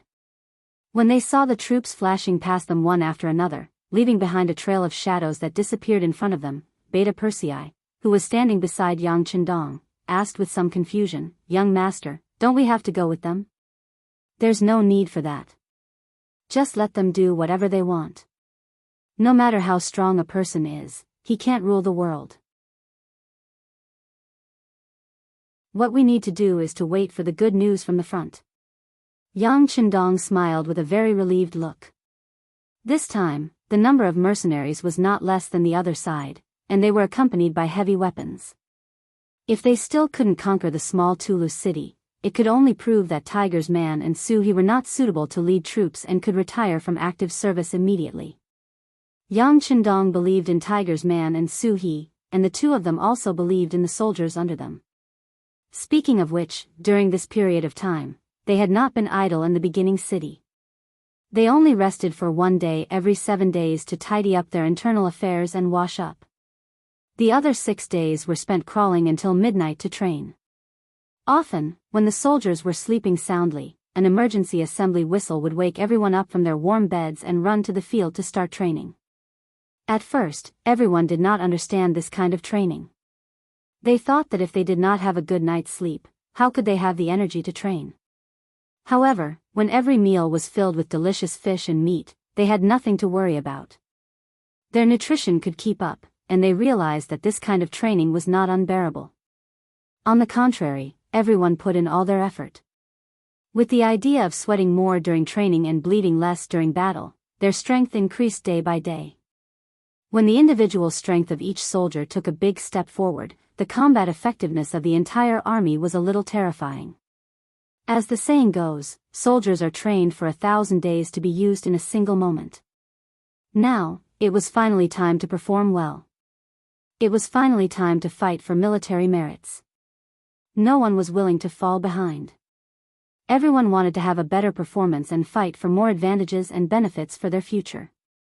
Yang Chendong had always been willing to spend money. In the army, there were already rules that stated how many military merits could be obtained by killing a person. Under such stimulation, everyone only hated that there was no war to fight. How could they be afraid of war? After the military order was given, the horn of war was blown. The 14 battalions of the independent regiment rushed forward, giving people the feeling that they were afraid that if they were a step slower, they would not be able to make it in time for the great battle ahead and miss out on countless military merits. Under such an excited mood, supported by such strong confidence, more than 5,000 soldiers galloped forward on horseback. Once the snow was too heavy and their path was blocked, they would dismount and walk. In short, they had to reach the designated location as soon as possible and prepare for tomorrow's battle. Under Toulouse city, it slowly became lively. The number of military tents under the city also began to increase one by one. Battalions of the independent regiment arrived and set up their tents. They lined up horizontally and vertically in an extremely orderly manner. There were also some people who began to cook. Smoke rose in spirals. Everything was so orderly that Amu Gulang, who was standing on the city gate tower, shook his head. The enemy is not panicking at all. Looks like we have to give up on the idea of taking advantage of the fact that they haven't stabilized their footing yet. That's right. Look at how their tents are arranged neatly like a line. One can imagine the battle prowess of such an army. She said from the side, her eyes filled with envy. Even a general would want to lead a strong army. And the mercenaries in front of them were clearly a strong army. Right, how is the morale of the army? After giving up on the idea of sneak attacking the enemy, Amu Gulang felt much more relaxed. As for the time being, he would be safe from now until tomorrow morning. He could temporarily relax. When the issue of morale was brought up, Shibei's expression became somewhat unsightly. Not too good. When the soldiers heard that they were mercenaries from the war god's army, many of them were very afraid. Fortunately, we have always treated our brothers well. Until now, there have been no signs of desertion. But if the enemy besieges the city, it will be hard to say as time goes on. Shibei was also an extremely capable general. It was just that as the deputy general of the city, he rarely had the opportunity to display his abilities. But he usually treated his brothers very well. It was precisely because of this that when a great battle came, his subordinates were still very obedient. Even when facing the legendary war god's army, there was no one who fled without a fight. It could be said that his prestige played a significant role in all of this. But prestige might be useful in the short term. Once the battle dragged on and the enemy besieged the city, the psychological pressure would become greater and greater. It was hard to say what would happen in the end. They won't besiege the city. If I'm not wrong, I'm afraid they will choose to attack the city tomorrow. Amu Gulang understood. With such heavy snow, if they didn't have a city to rely on and just camped in the wilderness like this for a long time, no one could guarantee that there wouldn't be any problems. Since the war god was so good at fighting, there was no way he wouldn't understand this.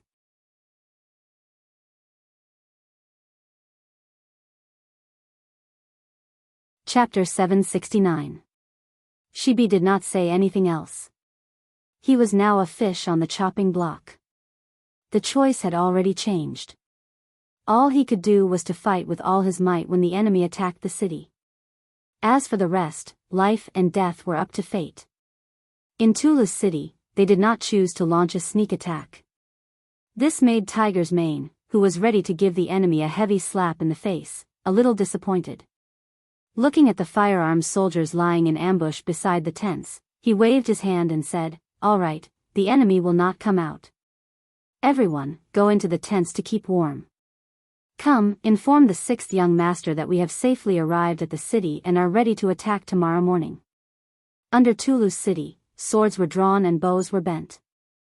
It looked like a war would break out at any time. It was dark. At the rear of the army, Lujua's 2nd Cavalry Regiment was also rushing to clear the road. According to Yang Chendong's intention, they wanted to open up a wide road from the first city to Toulouse city. This would be beneficial for the communication between the two sides. At critical times, it would also be beneficial for the mutual support of the army. At this time, the road that the army was clearing had already reached the area controlled by Saihan Mountain. The intelligence from the reconnaissance camp had already shown that there was a Tatar army of tens of thousands of people here. Previously, they were the ones who pulled water from Alahomiki city, which was not the first city yet. Because of this, they were tricked by the mercenaries. But for some reason, since the establishment of the first city, they had not made any military movements. They seemed to be very tolerant. A dog that bites does not bark. This was an old saying among the people. When completing this mission, Yang Chendong had told Lu Jua that they must not be careless and give the enemy a chance to attack them. Therefore, when they arrived at this area, the 2nd Cavalry Regiment's vigilance was raised a lot. The original sentries were also spread out for 2 miles to ensure that no matter if the enemy approached, they would be able to detect them early and make timely preparations. Inform the 3 new regiments that it is getting dark. Prepare to set up military tents. Inform the cooks in each battalion to prepare for dinner. Lu Jua rode on his warhorse and looked at the 6,000 new recruits who were waving their shovels and brooms as he gave the order. The performance of these 6,000 recruits was pretty good. At least they didn't seem to be slacking off. Speaking of which, to be able to join the army at this time, which one of them wasn't working hard? After all, there were still 7,000 captives from the battle with Agador. In terms of combat power, they were much stronger than the new recruits. If it wasn't for the issue of loyalty, where would the 6,000 new recruits come from? They were worried that once the 7,000 captives were released, they would become a mainstream force and disrupt the current management model of the mercenaries.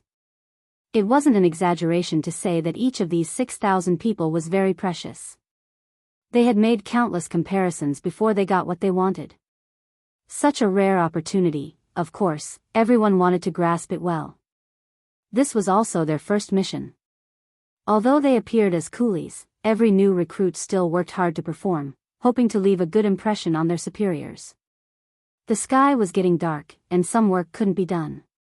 Lu Jua gave the order for the new regiments to rest, but as the commander, he couldn't rest. He called his 3 battalion commanders. Ma Xiong-shan, Ding Shan, Temu, the 4 of us will have to work hard tonight. We will take turns to be on night duty. Is there a problem with each of us working for 4 hours? No problem. The 3 battalion commanders immediately patted their chests and promised. Inside the tent, a stove had already been lit. The warmth of spring here and the freezing cold outside formed an extremely obvious contrast and difference. At this time, Yang Chendong was sitting beside the stove, looking at the telegram sent from Qiqian City. Ever since the incident with Yang Taizhu and Qin Shuquan, Qiqian City had used this opportunity to conduct a large-scale investigation. The future 6th Madam, Wan Xiaoyu, was in charge. Security Bureau Chief Yang San, Inspector Bureau Chief Shin Yu, Political Department Member Mo Chengyu, and Navy 1st Division Commander Gao Xiong formed a team of 5 to cooperate. Handing such an important task to Wan Xiaoyu, it was impossible to say that Yang Chendong wasn't worried at all. After all, she was just a girl, and she was only 16 years old. A girl, and so young, could she bear such a heavy burden? But Yang Chendong still made this decision, and this was because of Wan Xiaoyu's special identity. First, she was the future 6th Madam. This meant that Wan Xiaoyu didn't have to worry too much about doing things. Even if someone wanted to deal with her, they had to consider the consequences of angering Yang Chendong. Second, as a native of Qiqian City, her parents were both factory executives. This allowed Luan Xiaoyu to have a deeper understanding of many things in Qiqian City. This was something that the other madams couldn't compare to. Thirdly, letting a little girl do this would make it easier for others to have the idea of underestimating the enemy. If this was the case, it would be equivalent to losing a round before the battle. Because at any time, underestimating the opponent could bring about irreversible consequences. Fourth, and the most important point. Ever since Luan Xiaoyu became the head of Qiqian City's publicity department, her performance in all aspects was excellent. She had already shown management skills that didn't match her age. This was also why Yang Qindong thought highly of her. Since she could manage the publicity department so well, she could probably complete the self-inspection mission beautifully. And the facts also proved that Yang Qindong's judgment of people was very accurate. Since the beginning of the operation, everything went smoothly. From the telegrams sent, from the beginning of the operation until now, they had already investigated various local and military problems. There were 134 cadres, and this number was still expanding. It seemed that there was no end to it. Among these cadres, some had been arrested for corruption, some had abused their power for personal gain, and some had even used their power to abuse their power. For example, they had coerced other women to serve them, and then they would get a good job in exchange for sleeping with them, and so on. Needless to say, as a woman, Luan Xiaoyu was naturally very angry about this. As long as there was such a leader, once they fell into his hands, he wouldn't even bat an eyelid when arresting people. Sigh. Gently putting down the telegram in his hand, Yang Qindong sighed from his mouth.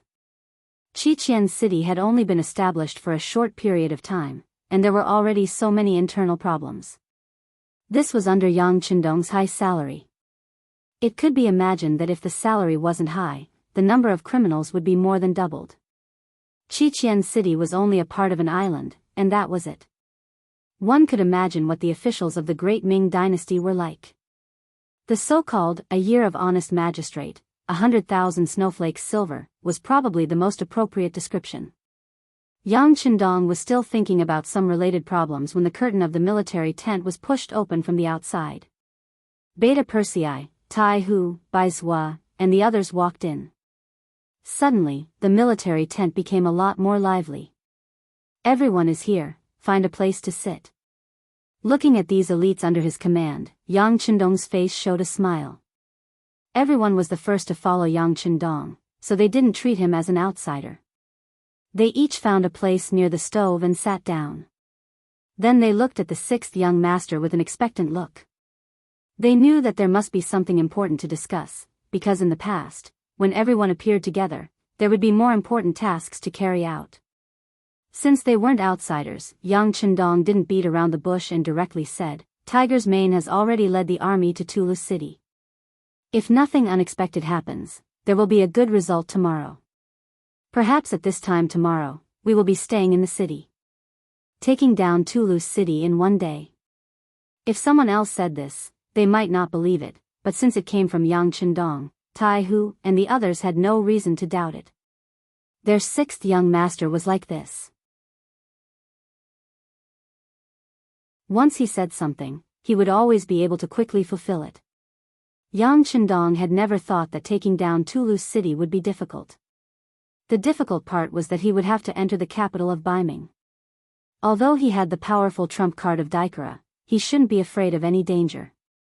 This Daikara was very mysterious and could make him disappear into thin air, just in case. But in the end, he was still a man, not a god. What if he was caught off guard, for example, when he was sleeping at night and his head was cut off? Even if he had Daikara, he wouldn't be able to change the outcome of his death. Although Yang Qindong's perception of danger had reached a whole new level due to the existence of the qi in his heart, and it should have been very difficult for anyone to kill him. However, there was always a chance, and Yang Qindong didn't want to gamble. This was also why he had asked Yang Heir to call Tai Hu and Bai Zhuo over.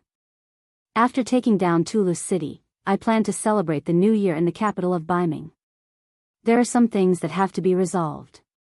Now, I want you to accompany me to the capital. How about it? Are there any difficulties? Yang Chendong still looked at Tai Hu and Bai Zuo with a smile. Although he said that he was asking, he was actually informing them. Not many people knew that Yang Chendong was going to Baiming to celebrate the new year. For example, in the first city, only Yu Mian knew. Tiger's Mane and Beta Persei already knew. Therefore, when they heard this news, Tai Hu and Bai Zuo were stunned. It was precisely because they had followed Yang Chendong for a long time that they knew better than anyone else what kind of attitude Baiming had towards the sixth young master. In a sense, Yang Chendong would be the person who would overthrow the great Ming dynasty. This could already be seen from the various signs he had shown. And for such a person, there were probably many people in Baiming and southern Ming who wanted him dead. One could imagine the danger of entering Baiming at this time. As subordinates, whether it was Tai Hu or Bai Zuo, if they had a choice, they all hoped that Yang Chendong would give up on this decision. However, they knew that since the sixth young master had spoken to them so formally, he had already made his decision. What they needed to consider now was not dissuasion, but whether they could ensure the safety of the sixth young master.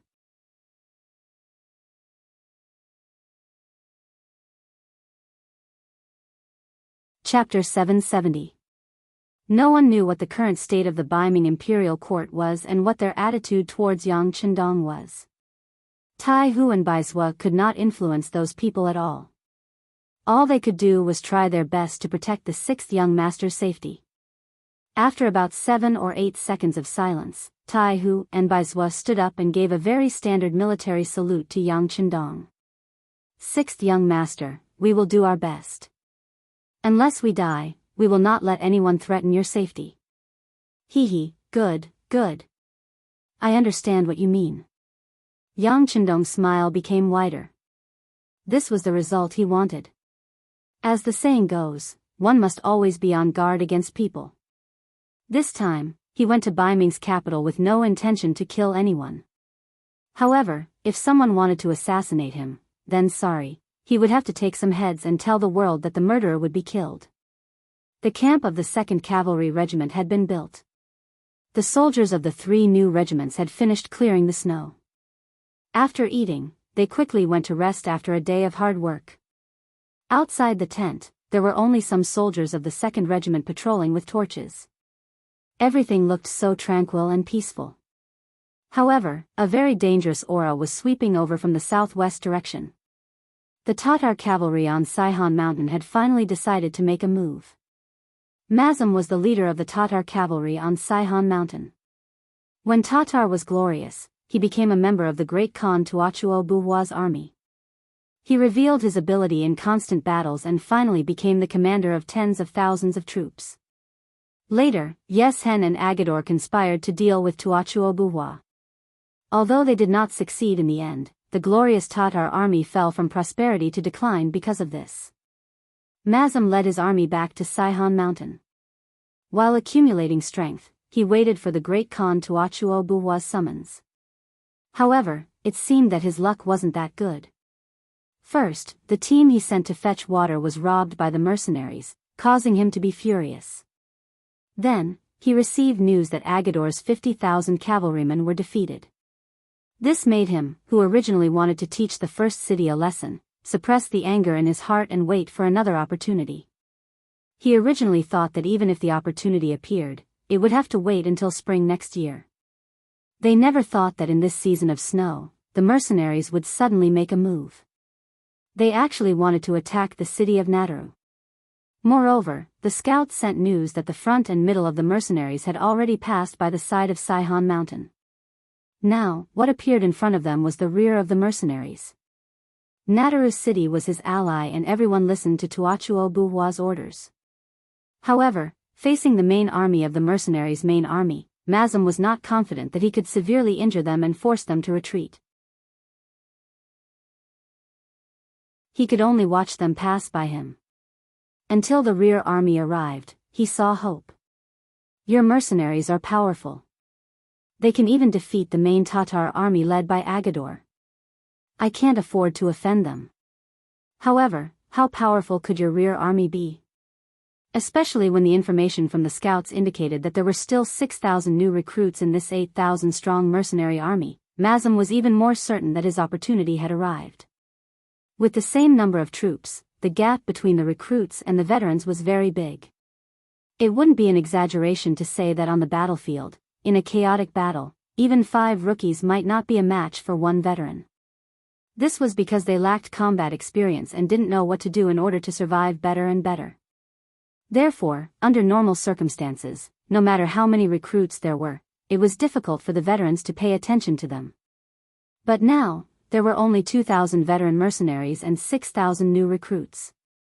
This gave Mazem hope. He called over his most valued general, Boris, and decided to give him 5,000 cavalrymen to launch a surprise attack on the rear of the mercenaries at the foot of the mountain and cut off their escape route. Not only would he be able to take revenge for the water, but it was also equivalent to giving his ally, Amu Gulang, another form of support. After Bila received the order, he immediately gathered 5,000 cavalry and left the city after eating an early dinner. When the sky was completely dark, he was already less than 10 li away from the rear army of the mercenaries. Damn this weather. Looking up at the sky, Bila found that snowflakes had started to fall again. He couldn't help but curse. If it was summer, he would be able to reach the front of the enemy with a few charges. Then he would charge into the enemy's camp and cut off the enemy's head. But now, in such bad weather, the heavy snow had submerged the hooves of the warhorses. How difficult would it be to charge? Pass down the order. Everyone dismount and lead the horses forward. Maintain the strength of the warhorses to the greatest extent and slowly advance forward. Helpless, Bila had no choice but to make such a decision. He threw away the warhorses that had the most advantage. This was originally a helpless matter. Giving up the advantage and engaging in close combat with the enemy. Fortunately, they couldn't ride the warhorses, and the mercenaries were the same. The heavens were very fair and gave everyone the same environment. This way, Bila was still very confident. The snow seemed to be getting heavier and heavier. It seemed like the light snow was about to turn into a heavy snow. Bora and his 5,000 cavalrymen were walking on the snowy ground. From time to time, they would hear the sound of soldiers falling into piles of snow, unable to extricate themselves and calling for help. The army moved slowly. After all, they were on the grasslands and were already used to such bad weather. Therefore, apart from being slower, they were still able to approach the rear army of the mercenaries step by step. After walking for 4 hours, they finally arrived at a place 2 li away from the camp. Due to the heavy snow, the vision of the scouts of the second group was greatly obstructed. Bila's luck wasn't bad. He was able to reach this place without being discovered. However, their luck came to an end. It was impossible for 5,000 cavalrymen to completely fool the enemy. Therefore, their appearance was still discovered by the scouts. Then, a white light suddenly soared into the sky and streaked across the top of Bila's army of 5,000. Flare. The white light instantly illuminated the entire ground and revealed the figures of the 5,000 Tatar cavalry. When the scouts saw the number of people on the other side with the help of this flare, the urgent sound of a horn resounded across the land. Enemy attack! Enemy attack! The enemy is cavalry. There are around 4,000 to 6,000 of them. After the scouts estimated the enemy's military strength based on their experience, they began to run as fast as they could, shouting and spreading the news. What is that? How can it be so bright? Could it be that the moon has fallen from the sky? The Tatar army that had been alarmed by the flares began to discuss among themselves. They had never seen or even heard of a flare before. At this moment, many of them were trembling in fear. Bila was also shocked by the flare. However, as the main commander, he knew that now wasn't the time to discuss this. How to stabilize the morale of the army and obtain victory was the most urgent matter. All soldiers listen to my order. Charge with me. The enemy only has 2,000 veterans and 6,000 recruits. We launched a surprise attack. They are no match for us. Bila used an extremely bewitching voice to speak. Then, he used his actions as an example and led his horse to charge forward. If Biyao could abandon his horse and charge forward with the 5,000 Tatar soldiers, it would be possible for them to launch a surprise attack over a distance of 2 li. They might even be able to obtain victory. However, the grassland warriors trusted their horses too much. They didn't know what kind of consequences such an action would bring. The flares shot into the sky. This scene was clearly seen by the commander of the 2nd Battalion, Ding Shan, who was on night watch. His expression immediately became serious. He said to the soldiers beside him, "It's an enemy attack. Blow the whistle immediately. Everyone, gather." Beep beep beep, beep beep beep, the hurried whistle sounded and spread throughout the entire camp. Out of conditioned reflex, all the soldiers who were still sleeping when they heard the whistle immediately reacted. They got dressed and got up. They took the weapons piled in their tents and rushed out of the camp to gather their troops. The 6,000 new recruits also rushed out of their tents one by one. However, many of the soldiers were still in a sleepy state. There were even some who showed dissatisfaction. During the day, they worked hard to sweep the snow. At night, they still had to conduct an emergency training. Would they still have the strength to work during the day? The soldiers who had such thoughts were not the only one. They all had dissatisfaction on their faces. However, when they saw the commander of the 2nd Cavalry Regiment, Wuxia, walk in front of their troops, everyone's expression became serious. They were very clear that if they wanted to gain a foothold in the mercenary army, every performance was very important. They couldn't let the commanders see their lazy side. "Soldiers, we have encountered an enemy attack. The enemy is less than 2 miles away from us.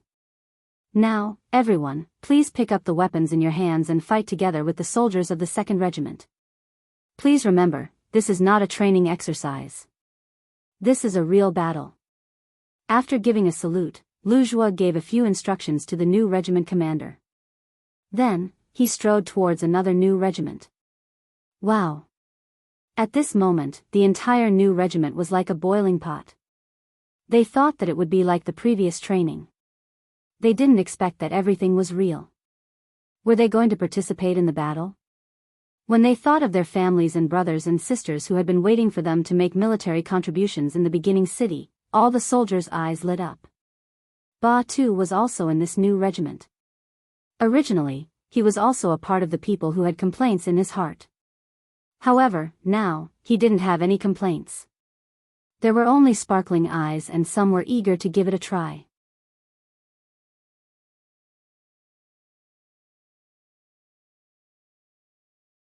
Chapter 771. Mother, sister, just wait for the good news of my meritorious service. Ba too encouraged himself in his heart and made up his mind. Then, his right hand gripped his saber even tighter. Very quickly, the recruits of the 3 regiments knew that this was not a drill, but a real battle. The 6,000 soldiers suppressed the excitement in their hearts and turned it into motivation. Each and every one of them widened their eyes and clenched their fists. They couldn't wait for the enemy to appear in front of them and let them kill to their heart's content. Recruit 1st Regiment, come with me to get your bows and arrows. Starting from the 1st Company of the 1st Battalion, come with me. The commander's voice sounded in the silent night.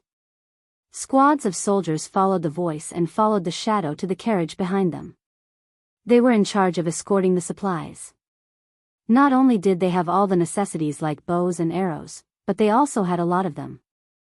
The 3 new regiments began to move. Wuxia also walked to the side of his 3 battalion commanders. You guys go and prepare. We have already cleared a piece of the snow nearby and it's just enough for the cavalry to spread out. In a while, when the enemy is suppressed by the bows and arrows, you guys have to rush out when you hear the call to charge. Remember, the 6,000 recruits are watching you. Don't smear the reputation of our reinforced 2nd Regiment. Hearing Wuxia's instructions, the 3 battalion commanders said in unison, Commander, don't worry. Just wait and see our performance.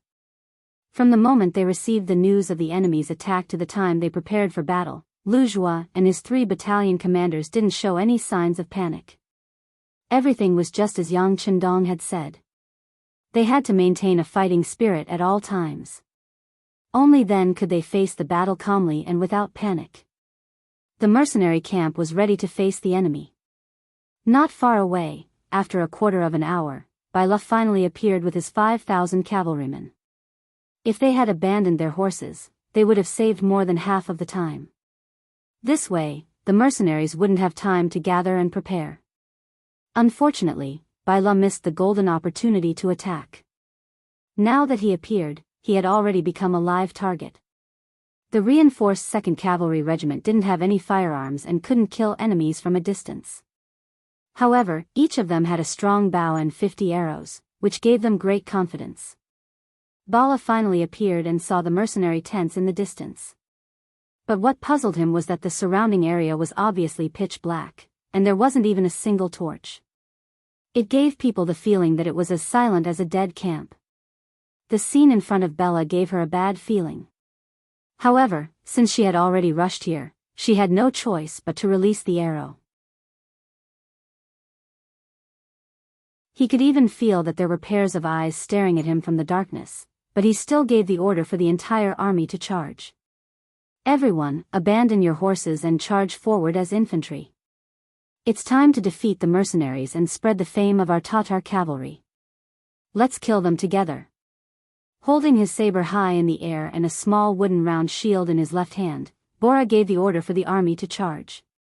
Kill. Under the command of their commander, the 5,000 Tatar soldiers roared and charged forward like a tide. In the darkness, the black color was like water, giving off a majestic and boundless aura. The mercenary tents were dark and silent. Under Lujua's command, all the torches were extinguished. After waiting for a few minutes, everyone's vision returned to normal and they could clearly see the enemies in the distance.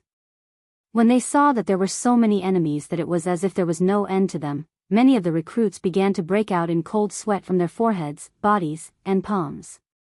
Although their usual training was based on actual combat, and in the short 2 months of recruit training, they had carried out several military exercises, but exercises were still exercises and couldn't be treated as real. This time, they were facing real enemies. If they weren't careful, they might lose their lives here. People would die in war. Everyone understood this principle. The only difference was who would be the one to die. Calm down, take a deep breath. Think of our family members who are waiting for good news. Think of the beautiful future. Look at the target, adjust your breathing, and prepare to release the arrows. Mixed in with the recruits, there were many veteran squad leaders and vice squad leaders. They felt the changes in the recruits and constantly spoke words of encouragement. Voices sounded one after another, causing the originally nervous and restless recruit camp to become much quieter. At this time, the Tatar soldiers had already rushed to a position 80 meters in front of the camp. They had already entered the range of the bows and arrows. Release the arrows. A loud shout suddenly sounded. It was the voice of the 1st Regiment leader of the recruits. The 2nd Regiment leader and the 3rd Regiment leader of the recruits responded in unison. Out of instinct, as soon as the voice fell, countless arrows broke through the air and shot towards the Tatar soldiers. Ding ding dang dang, dang dang ding ding, the sound of arrows breaking through the air, falling to the ground, and colliding with shields and weapons rang out one after another. It was very lively. A wave of 6,000 arrows was shot out and collided with the Tatar soldiers. For a moment, countless black figures fell to the ground. At least 300 people suffered different degrees of arrow injuries. The effect is not bad. Again, release the arrows. Seeing that 6,000 arrows were shot out, but only 300 of them were killed or injured, the new recruit commander couldn't help but sigh in his heart. Recruits were still recruits after all. They were still too nervous, so much so that most of them didn't perform to their full potential. Voices of encouragement rang out. Compared to before, some of the recruits had already begun to adapt. When they took out their bows from their quivers, their hands were no longer trembling like before. Their gazes had also become much calmer at this moment. Did you see that? Recruits are still recruits. Even this can't hurt us. What are you afraid of? Let's kill together. Biyao was protected by a group of bodyguards. When the arrows came from afar, if it wasn't a shield in front of him, then it was a meat shield. After a wave of arrows, not only was he not injured, but even the bodyguards protecting him were not injured. This result naturally made him overjoyed. In an instant, his self-confidence exploded. He shouted loudly to encourage the soldiers below. At the same time, he increased the pace and speed of the charge. It was true that the opponents were recruits, and most of them hadn't gone to the battlefield. However, don't forget that they had trained in the mercenary camp for 2 months. Originally, they were selected from more than 10,000 young adults. Originally, they had a good foundation. In addition to the hard training, their strength had undergone a qualitative change in a very short period of time. The first wave of arrows didn't perform well because it was the first time and they were too nervous. However, when they let go of their nervousness and picked up their bows, many of the soldiers had already entered a state of mind. They had one eye open and the other closed as they aimed at the target. After adjusting their breathing, the arrows were released and flew out like meteors. Once they entered a state of mind, the advantage of the arrows began to show. Even if only 1/6 of the 6,000 soldiers hit the target, the result was still very frightening. When the arrows fell into the Tatar army, the result was that more and more soldiers were hit by the arrows and fell on the path of the charge. Good. Good shot. Seeing the enemy falling to the ground one by one and only less than 6 out of 10 were able to reach the front, the commander Luzhuo laughed loudly. Come, blow the horn of charge. It's time for us to counterattack. Toot toot toot toot toot, toot toot toot toot toot, the loud and clear horn of charge had been blown. Along with this exciting sound, thousands of warhorses suddenly rushed out from the left and right sides of the battlefield. The warhorses galloped at high speed in the heavy snow, bringing up white snowflakes one after another. Correspondingly, there was dark red blood mixed with the white snow. The snow around the camp had already been cleared. The heavy snow had just covered the ground and it couldn't stop the warhorses from galloping wildly in this area. Under the high-speed charge of the warhorses, when the sabers fell from the sky, countless heads flew up from the ground, and countless blood splattered across the ground. The accuracy of the arrows had increased, and there was also the fierce attack of the warhorses. At this moment, the Tatar army had a feeling of being beaten silly. How did the arrows that were just for show become so accurate? Why did the frequency of the arrows become faster and faster? Why could the enemy cavalry gallop freely on the ground covered in heavy snow? Why? There were too many whys, but no one would answer them now. There were only the screams and cries of their companions for help. General, let's retreat. We have already lost 40% of our combat strength. If we don't retreat now, I'm afraid we won't be able to retreat.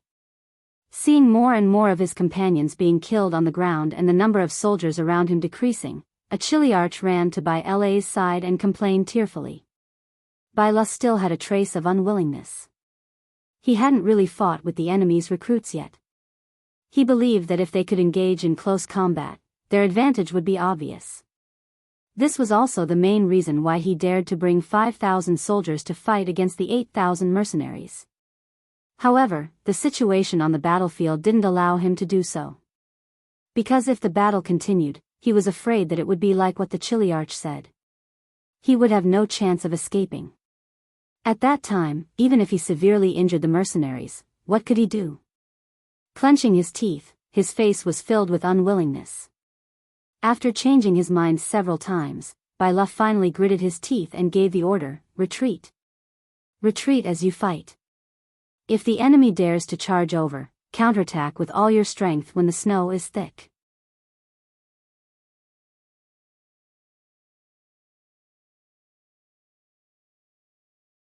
Chapter 772.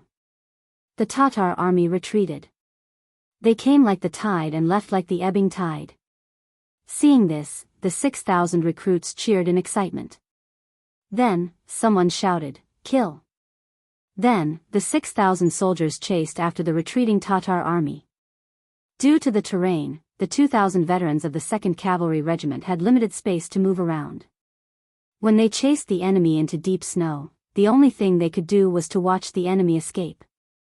At the very least, they could only fire a few more arrows. However, the new soldiers who relied on their legs didn't care about this. They charged through the thick snow and rushed in front of the Tatar soldiers running behind them.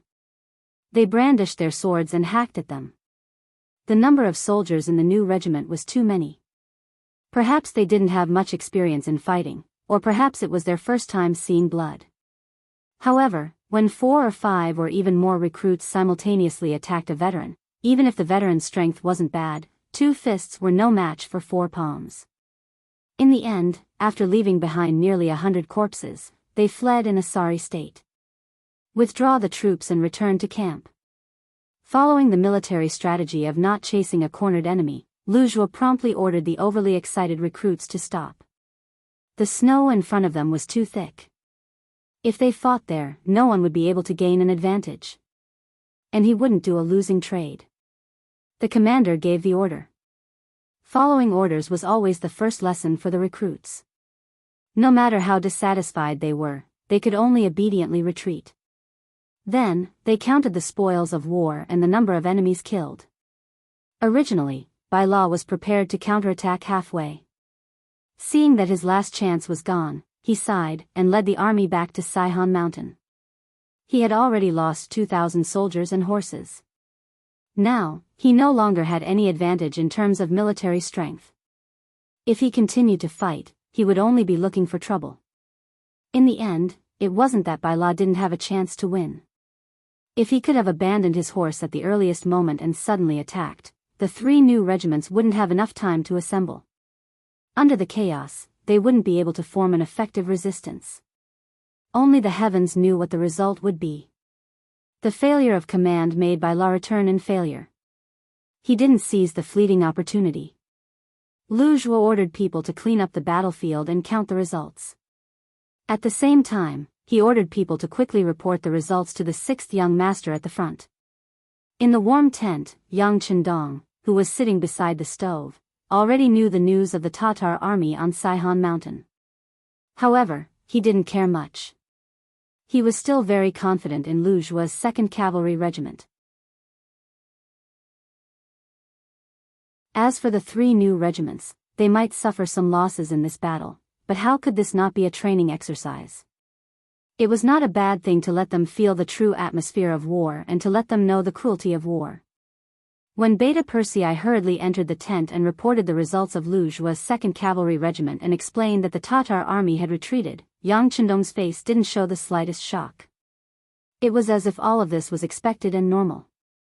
In contrast, Beta Persei's reaction was not as calm as young Chendong's. Seeing that he didn't speak, Beta Persei said, "Young master, this Tatar army on Saihan Mountain is really wretched. We haven't even gone to find trouble with them, but they have already set their sights on us. Young master, please grant me permission. I'm willing to make a trip to the 2nd Regiment. Together with Regiment Commander Wuxia, we'll kill our way up Saihan Mountain and pull out this malignant tumor beside us." Young heir was a little angry. Of course, he also wanted to make a contribution. Although he was a servant of the Yang family and should be by Yang Chendong's side, he didn't want to miss the opportunity to perform well on the battlefield. No need. Yang Chendong shook his head and said indifferently, "They won't be able to do anything. Let them stay there for now. When the time is right, we will naturally clean up these bugs." It was freezing cold outside, and it was snowing heavily. It would be extremely difficult to rush up Saihan Mountain at this moment. There was no need to spend so much effort to deal with an enemy that couldn't threaten their safety at all. In the end, Saihan Mountain was not the target of this military attack. Taking down Toulouse city and opening up the passage from the first city to Baiming was the first thing to do. With Yang Chendong's personality, once he set a goal, he would definitely achieve it. Everything else had to give way to him. Since Yang Chendong said that there was no need, Beta Persei knew that it was meaningless to fight for it. He nodded and said, "Young master, Tiger Man sent a message saying that they are ready to attack the city tomorrow. Do you have any other orders?" Just follow the plan.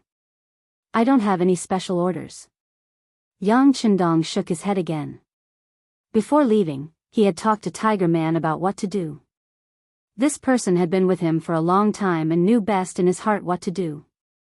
Tiger Man really knew what Yang Chendong was thinking.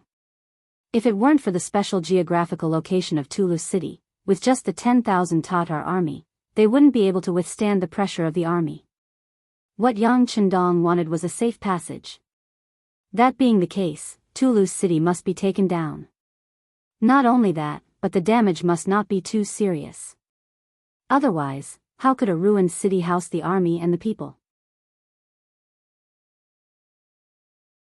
In this world of ice and snow, even if they wanted to rebuild the city, the conditions were not enough.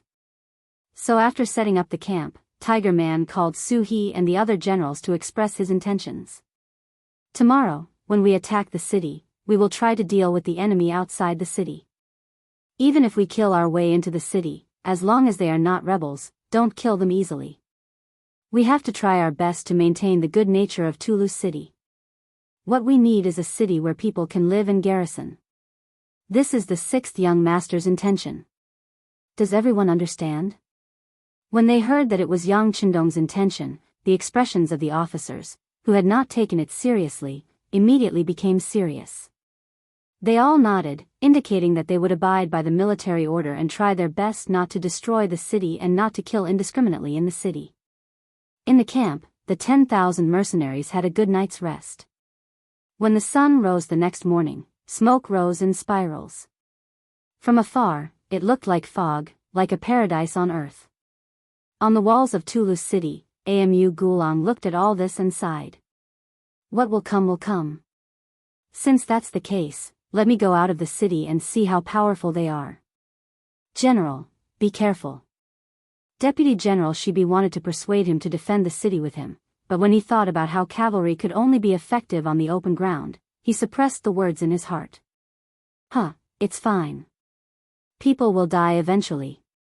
For a general, dying on the battlefield is a blessing, isn't it? Laughing, Amu Gulang put on the armor that his personal guards had given him, mounted his warhorse, and led his 5,000 men out of the city.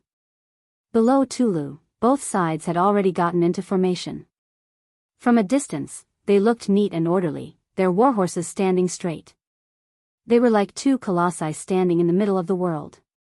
The snow had stopped falling in the early morning. For this battle, both sides had sent out soldiers to clean up the ground to ensure that the cavalry could exert their greatest advantage. The cleared ground in the middle of the battlefield was undoubtedly going to be the final battleground for both sides. Tiger's man, Su He, and the others were also mounted on their horses. They looked at the 5,000 Tatar cavalrymen opposite them, and an aura of death seemed to wash over them. This Amu Gulang is also an expert in commanding an army. It's a pity that such a person would become an enemy. Tiger's man looked at all this and said with emotion. Su He understood Tiger's man's meaning and also saw that he wanted to accept this good general. Because of this, he shook his head and said, "It's useless, Tiger's man. This Amu Gulang is deeply indebted to the great Khan of Tuachuobuhua. He will never surrender. Yes, if he doesn't surrender, then he can only die."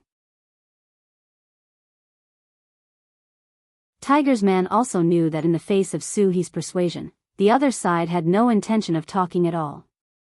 This was enough to explain everything. If that was the case, then they would just fight. If they couldn't be friends, then they could only be enemies. At this time, Amu Gulang was also sweeping his eyes over the mercenaries opposite him. When he saw that the other side's army was also neat and orderly, and when he looked at them from afar, a wave of austere aura rushed over. He couldn't help but sigh. Mercenaries were indeed mercenaries. Just from the formation alone, many grassland cavalrymen could only achieve this much. Good formation and strong aura doesn't mean that you have powerful battle strength. Come, everyone get ready. Today we will break the myth of the invincible war god. Everyone listen to my orders, follow this general, charge. Amu Gulang was still holding a 2-meter-long sword in his hand. With a loud shout, he waved his sword forward. The warhorse under him seemed to understand his words and was the first to leave the group and charge forward. The Tatar cavalrymen moved like thunder.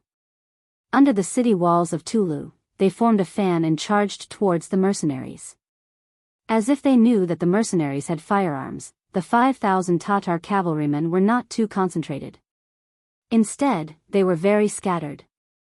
Each cavalryman maintained a distance of at least 3 meters from each other as they charged straight for the kill.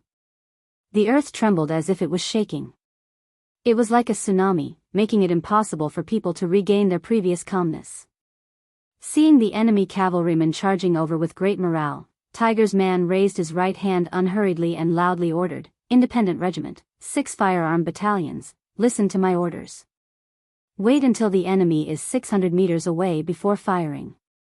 Before that, no one is allowed to move without orders. Otherwise, you will be punished by military law."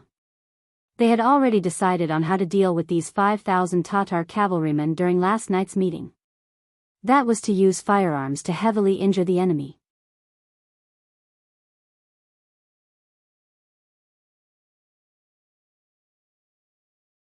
Chapter 773.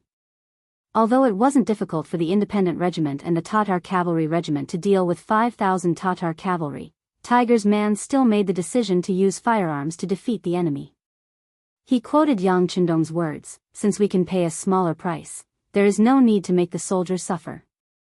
Su He and Xian Honghai naturally agreed with this decision. However, they weren't without worries. For example, the effective range of the Type 81 rifle was around 800 meters, and the best shooting range was between 200 to 600 meters. If the enemy was allowed to reach this distance, wouldn't the army fall into chaos? After all, if one side's morale was high and the other side didn't move, it would be a test of the people's will. If things went wrong, the army's morale might collapse. If that happened, the enemy would take advantage of the situation and kill them. The result would be unimaginable. Tiger's man only smiled at this concern. "You must have confidence in our soldiers. Speaking of which, isn't this a test? If they can't even withstand this little test, then they don't deserve to be a part of the mercenary army. They can't be called elites." Tiger's man made the final decision under his insistence. Now that the enemy was getting closer and closer, whether it was Su He or Xian Honghai, they all showed a trace of worry on their faces. They even observed the reactions and emotions of the surrounding soldiers more than once, afraid that some of them would be frightened by the aura and turn around to escape. The enemy was charging with full force and killing intent, but they had to stay in place and wait. This was indeed a test. Especially when the enemy was getting closer and closer, the neighing of the warhorses became clearer and clearer. Many of the warriors who were waiting on the spot revealed anxious expressions. Some of the warhorses even began to snort uneasily, lightly lifting their hooves and pacing around on the spot. Perhaps these warhorses were reminding their masters that it was time for them to charge as well. Anxiety could be seen on everyone's face. Some of the soldiers who weren't mentally strong turned pale, but fortunately, there weren't any deserters. Even though the cavalry on the other side was getting closer and closer, and the pressure was getting stronger and stronger, most of them were still staring ahead. Without any orders, they didn't even draw their cavalry swords. Tiger's mane was also paying attention to the reaction of the army. He couldn't help but smile when he saw that the soldiers' expressions had changed, but their formation was still stable. It was said that the battlefield was the best place to test and train a warrior. It seemed that this was indeed the case. Of course, Hu Mang still had a sense of propriety when doing things. He knew that going too far was bad. Seeing that the pressure on the soldiers had reached a peak, he finally gave the order. "Everyone, listen up. Draw your swords." As soon as he shouted, the trumpeter beside him immediately blew a very short bugle call. This was one of the characteristics of mercenaries. Most of the time, they would use loud bugles to replace the traditional signal flags. Compared to the command flag, which they had to stare at closely, the sound of the bugle could be heard more clearly, allowing them to make the correct judgment and action immediately. Shwa! The sound of swords being drawn rang out in unison. Thousands of cavalry did the same action in unison, giving off a very imposing feeling. Just this one action instantly lifted the spirits of the soldiers who were originally in low spirits. At this moment, the Tatar cavalry on the other side was already 800 meters away, and they were still charging forward. Amu Gulang, who was charging in the middle of the troops, was flushed red with excitement. He originally thought that he would definitely lose this battle because he didn't have enough troops. In fact, he came this time with the mentality of facing death with equanimity. The only difference was that he wanted to see how many enemies he could kill in the end. However, he never thought that the mercenaries would be so careless and allow him to bring his troops closer. Could it be that the commander of the enemy didn't know that in order for the cavalry to display their strength, they had to constantly charge and increase their speed, relying on the advantage of speed to increase the power of their swords? Amu Gulang cursed the idiocy of the enemy commander in his heart. He became more and more excited as he saw the hope of victory. He believed that as long as he charged forward, once he entered the camp of the mercenaries, even if the enemy had guns, they wouldn't be able to do anything to him. Perhaps he would really become the first grassland army to defeat the mercenaries. Amu Gulang was very happy, and the cavalry following him were also very excited. They urged their horses to charge forward with all their might, increasing their speed to the maximum. They wanted to charge into the camp of the unprepared mercenaries, and then inflict heavy damage to them to obtain the final victory. Their speed was increased to the maximum, and the distance of 200 meters was covered in a flash. When the distance between the two sides reached 600 meters, Tiger's man's eyes narrowed, and he loudly gave the order to open fire. The sound of the bugle call to open fire broke the silence of the battlefield once again. The 6 battalions of independent soldiers holding the Type 81 rifles rode on their horses, holding their guns. They had already adjusted their breathing, and even aimed at the enemy. Their right index finger moved, and the scene of 10,000 guns being fired at the same time appeared. Bang bang bang bang, the sound of gunfire was loud, and the golden bullets flew toward the Tatar cavalry. Both sides collided on their respective paths, causing flowers to bloom and blood to splatter. When the bullets entered the human body, under the powerful force, some of the bullets directly sank into the human body, causing damage to the tissues.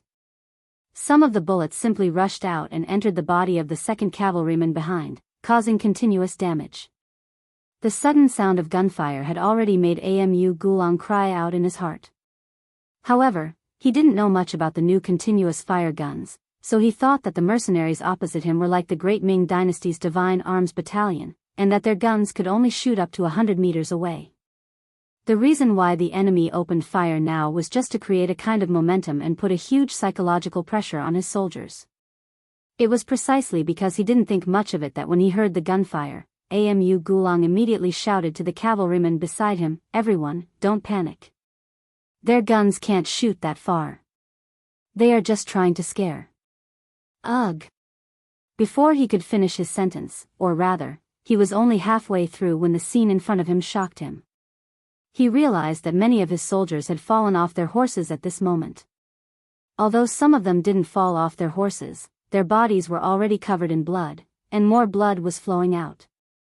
In the end, they lay on their horses, fainting from excessive blood loss or dying from blood loss. Open fire. Tiger's man was relieved when he saw that the first wave of enemies from afar had suffered countless casualties. At this time, if he led the army to counterattack, victory was already in his grasp. However, since he still had cannons in his hands, he naturally had to make good use of them. The 6th young master had said that wasting resources was an extremely shameful thing. A new military order was issued, and the loud bugles sounded again. The 2 100mm sniper cannons at the rear that could shoot thousands of meters away were immediately loaded with shells. 2 seconds later, they flew out of the barrels and landed at the coordinates that had been adjusted long ago. Boom! Boom! 2 deafening sounds that could even shatter one's eardrums rang out and landed in the central area of the Tatar cavalrymen. Caught off guard, the cavalrymen in that area were blown off their horses, and they were dizzy from the bombardment. Especially at the place where the shells landed, a few unlucky cavalrymen didn't even have a corpse left. It was as if they had suddenly disappeared from the world. If the gunshots were just an appetizer that greatly hindered the Tatar cavalrymen's forward momentum, then the sudden appearance of the artillery was like a hammer that heavily smashed people's hearts, causing an unprecedented panic. Blow the bugle call, charge. Seeing that the enemy's formation was in chaos, and many cavalrymen were even circling around in place, not knowing where was safe, Tiger's man knew that the opportunity to launch the attack had come. Immediately, he shouted loudly. When the loud bugle call resounded in front of the vast land, countless mercenary cavalrymen began to charge forward. They shouted loudly and released the unhappiness in their hearts just now. They waved their sabers and directly rushed towards the Tatar cavalrymen's formation that was already in chaos. At the rear of the Tatar cavalrymen, the two cannons extended in the direction of attack, and the two shells landed here, making the cavalrymen who were walking at the back feel the threat. The two cannons caused at least 100 casualties. The Tatar cavalrymen had never seen such powerful weapons before, so they scattered and fled. They didn't dare to gather together and slowly advance like before. The rear army was in chaos, and the middle army was also in chaos. This bad sign started to spread to the entire battlefield. Without the support of the middle army and the rear army, Amu Gulang, who was in the front army, seemed to have become a lone army. Looking at the less than 500 cavalrymen around him and the countless mercenary cavalrymen rushing toward him, he was like a fugitive who had walked into a dead end. There was no door to heaven. "General, what should we do?" Seeing that the middle of the army and the front of the army had already lost contact, a guard beside Amu Gulang anxiously asked. At this moment, Amu Gulang's face revealed a firm expression. He gritted his teeth and made the final decision of his life. Kill with me, fight with them. At this time, Amu Gulang made the decision to repay the kindness with his life. Based on the care that the Great Khan had given him in the past, he couldn't choose to surrender to the mercenaries like the others. Since that was the case, he could only fight with his life on the line.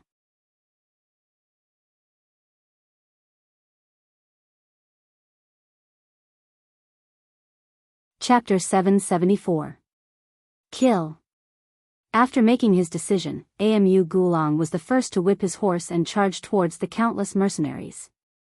Beside him, the 500 Tatar cavalrymen seemed to have been influenced by him and charged forward with a loud roar. "General Su-He, I'll leave this place to your Tatar cavalry. Soldiers of the independent regiment, follow me and charge from both sides." Tiger's mane saw through Amu Gulang's intentions with a single glance. Since the other party wanted to die for a righteous cause, then he would fulfill his wish. How could Tiger's mane pay too much attention to an enemy general who wouldn't surrender? After shouting at Su-He, he and Vice Commander Xian Honghai led their troops from the left and right, leaping over Amu Gulang's 500 cavalrymen and charging forward. Amu Gulang also didn't have any thoughts of stopping Tiger's mane. He had already seen Su-He coming from the front and knew that this was his opponent. He immediately brandished his long sword and charged forward. Both sides didn't have any intention of retreating. Like two high-speed mad bulls, they collided with each other in the next moment. Then the cavalrymen intertwined with each other and the sound of weapons clashing could be heard. Clanking sounds could be heard as the cavalrymen fell from their horses one after another and died on the battlefield. After a charge, when both sides turned their horses around, they saw the corpses of more than 200 cavalrymen on the battlefield. 90% of these corpses belonged to Amu Gulang's men. 500 against 3,000, there was a great disparity in military strength. In addition, the sabers in the hands of the Tatar cavalry were very sharp. Once Amu Gulang's men clashed with them, the sabers would often break after 5 or 6 strikes. At that time, they would only be at the mercy of the enemy. In just one clash, they had lost more than 200 soldiers. Nearly half of their forces had been lost. Aghast could be seen in Amu Gulang's eyes. But then his face turned red and he shouted again, "Follow me and kill." The second clash began. Sabers were waved, shouting, and warhorses neighed. There were 3,000 people on one side and 200 on the other. Once again, they clashed. Amu Gulang brandished his 3-meter-long blade, continuously slashing about.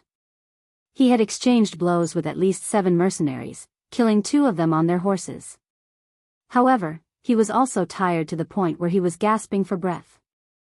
When he turned around to look at his horse again, he saw another 200 or so corpses on the battlefield. Most of them were still his subordinates. "General, I'm afraid we can't hold on any longer." It was still the same bodyguard. He seemed to be quite lucky to have held on until now. However, the others were not so lucky. There were originally 500 cavalrymen, but now there were only about 50 left. Not only that, but most of them were also injured. Even without the soldier's reminder, Amu Gulang could see that the situation was very unfavorable.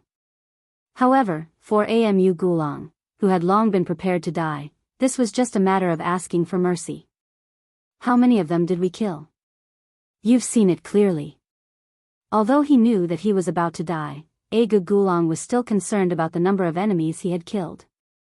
Perhaps this was the reason why he insisted on fighting to the death. Even if he died, he would drag some of them down with him. This, maybe less than 30 people. The soldier's eyesight was not bad, but because of this, he saw a little too clearly and said some hurtful words. "Less than 30 people?" Hearing this answer, Amu Gulang's face flashed with a very awkward expression. Of course, this was because his military strength was not as good as the enemy's. However, more than 400 people died, and less than 30 of the enemy's men were killed. This result was still unacceptable to him. He was very sad. Could it be that this was the price he had to pay in exchange for his blood? Were the mercenaries really so powerful? Amu Gulang could be considered a general. At least, his will to fight to the death was not something that some people could compare to. The Tatar cavalry he led could also be considered to be good at fighting. However, when faced with the valiant mercenaries, they were at an absolute disadvantage in terms of numbers and weapons. The outcome of this battle was already set in stone. He originally had the talent of a general. Otherwise, Yang Chendong would not have spent so much effort to recruit him. In addition, the Tatar cavalry he led were the most elite forces in Agu Dorji's hands. Recently, they were equipped with the new sabers. It could be said that they were like a tiger that had grown wings. Moreover, during this period of time, they ate well, and the intensity of their training was several times stronger than before. Their strength was also many times stronger than before. Under such conditions, how could they be defeated? Even if nearly 30 people were killed or injured, this was because Amu Gulang and his soldiers were good at martial arts. Otherwise, the price of nearly 30 people would not have been paid. Amu Gulang's heart was sad, but he did not have time to think too much. On the opposite side, Suhi had once again led the army to kill them. As if he knew that Amu Gulang was not willing to die, he did not even have the intention to persuade him. Kill. Although there were only 50 brothers left, Amu Gulang still did not have the intention to retreat. After a loud shout, he once again waved the 3-meter-long saber and rushed forward. This time, his target was Suhi. Generals against generals, this was a kind of challenge, but also a kind of determination. It showed that Amu Gulang had given up on the road of survival and was determined to severely injure Suhi before he died. After all, Suhi was Agu Dorji's most trusted general. His status was far higher than Amu Gulang's. Even in terms of personal strength, Suhi was much stronger than Amu Dorji. He knew that the opponent was stronger, but he still wanted to challenge. This kind of courage had already explained everything. "Leave this person to me. You guys go and deal with the others." He also saw Amu Gulang's determination to fight to the death. He immediately decided to help him. He glanced at Gu Shan and the others who were protecting him. Gu Shan and the others had to obey the general's order. After a sound of agreement, they rushed to the other enemies. For a time, the battlefield became a vacuum. He stood with his saber, waiting for Amu Gulang to approach. In the distance, a man and a horse were approaching quickly. The 3-meter-long broadsword had already been raised. When they were 3 meters away from Su He, the broadsword fell from the air and pressed down with the whistling sound of the wind. Clenching the saber in his right hand, Su He stared at Amu Gulong's every move.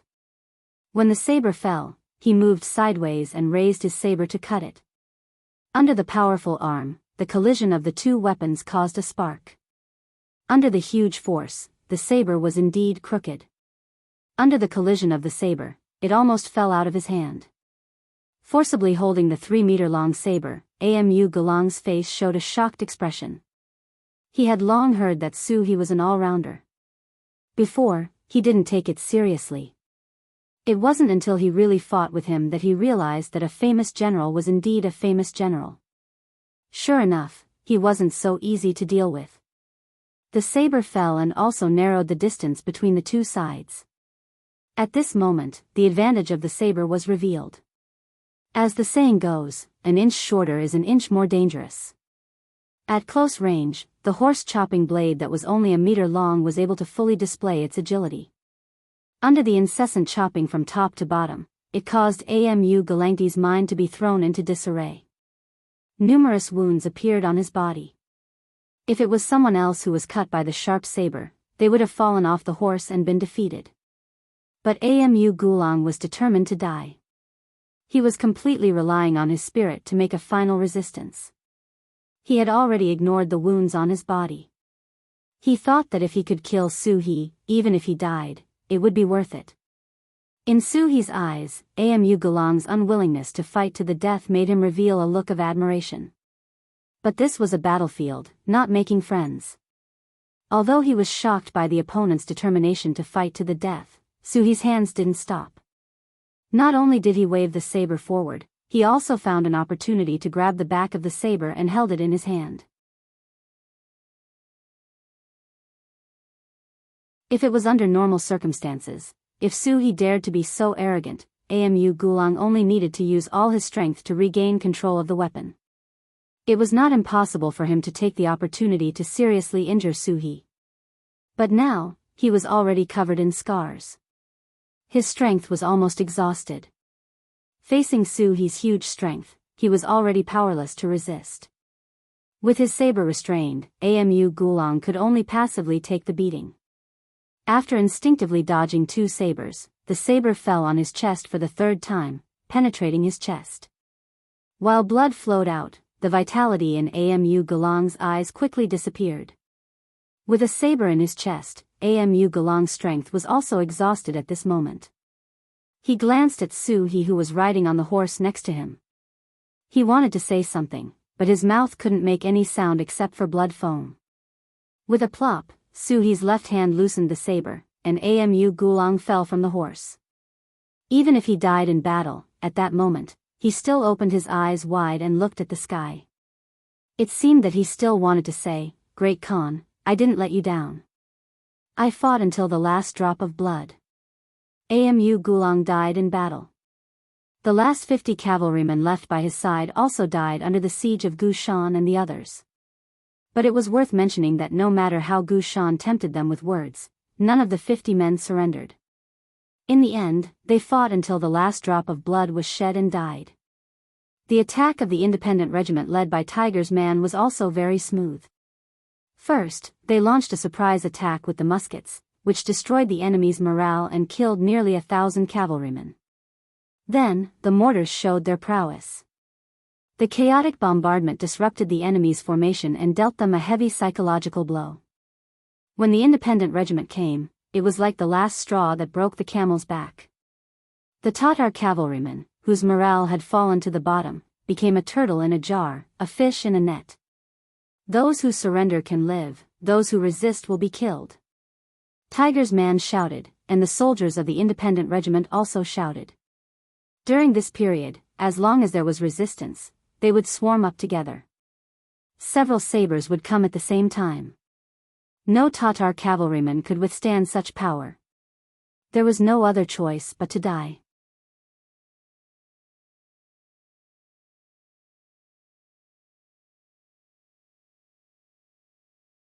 Chapter 775. I surrender. Seeing that the general situation was about to change, not even knowing whether the main general Amu Gulang was alive or dead, facing the impressive momentum of the independent regiment, the Tatar cavalry finally threw down the weapons in their hands, jumped off their war horses, and knelt on the ground. Under the pressure, more and more people chose to surrender. They weren't like Amu Gulang, who had received favors from the Great Khan. They joined the army just to make a living. Besides, didn't they see that there were also Tatar cavalry among the mercenaries? Didn't they also surrender? Since there was a precedent, when it came to surrendering, no one seemed to be so resistant.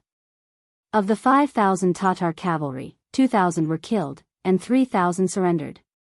Tiger's man Suhi's troops only lost less than 150 people, not even a tenth of the enemy's. This was definitely a great victory. Come, take the captives away. Watch them carefully, but don't abuse them. Everyone else, push the cannons up and prepare to attack the city. After dealing with the 5,000 enemy cavalry, Tiger's man's gaze fell on the city of Tulu. He had given the young master a military order yesterday, saying that he would definitely take down the city today. He couldn't go back on his word. For others, it was undoubtedly difficult to take down a city in one day, or even impossible. However, for Tiger's man who had cannons and muskets, this was nothing. Below the city walls of Tulu, Shibi saw everything that happened below. Especially when he saw Amu Gulang die on the battlefield, his eyes quickly became moist. Speaking of which, Shibi was a chess piece that the Great Khan had placed beside Amu Gulang to monitor him. In other words, from a certain point of view, they weren't trusted. It was just that he could see that Amu Gulang didn't want to believe it. In the end, it was the so-called art of balance, which was why the relationship between the two wasn't very good. But no matter what, they had worked together for a while. Seeing Amu Gulang die in front of him, he more or less felt sad. General Amu Gulang, with your death, my mission is complete. Next, I will do my best to defend the city, but he didn't continue, because he had already made up his mind. But he still wanted to see the true strength of the mercenaries. He looked at the Tatar soldiers on the city walls and shouted, "Everyone, prepare your bows and arrows. Once the enemy gets close to the city, shoot them back." Using bows and arrows to defend a city was the most commonly used method of defending a city. If it was summer, they would also get some kerosene and catapults, which would greatly increase their defensive capabilities. The archery ability of the Tatar soldiers was still very strong. At the very least, their accuracy was much higher than the Ming Dynasty army. This was related to the environment they grew up in. Horses and bows were always indispensable. However, when facing mercenaries with firearms, everything was a different story. Send someone to tell them to open the city and surrender. Then, we won't hurt the soldiers and civilians in the city. Otherwise, don't blame us for being rude. Tiger's mane looked at the Tatar soldiers on the city walls with a pair of binoculars, and said with a snort of contempt, "I'll do it." Vice Commander Xian Honghai took the initiative to accept the task.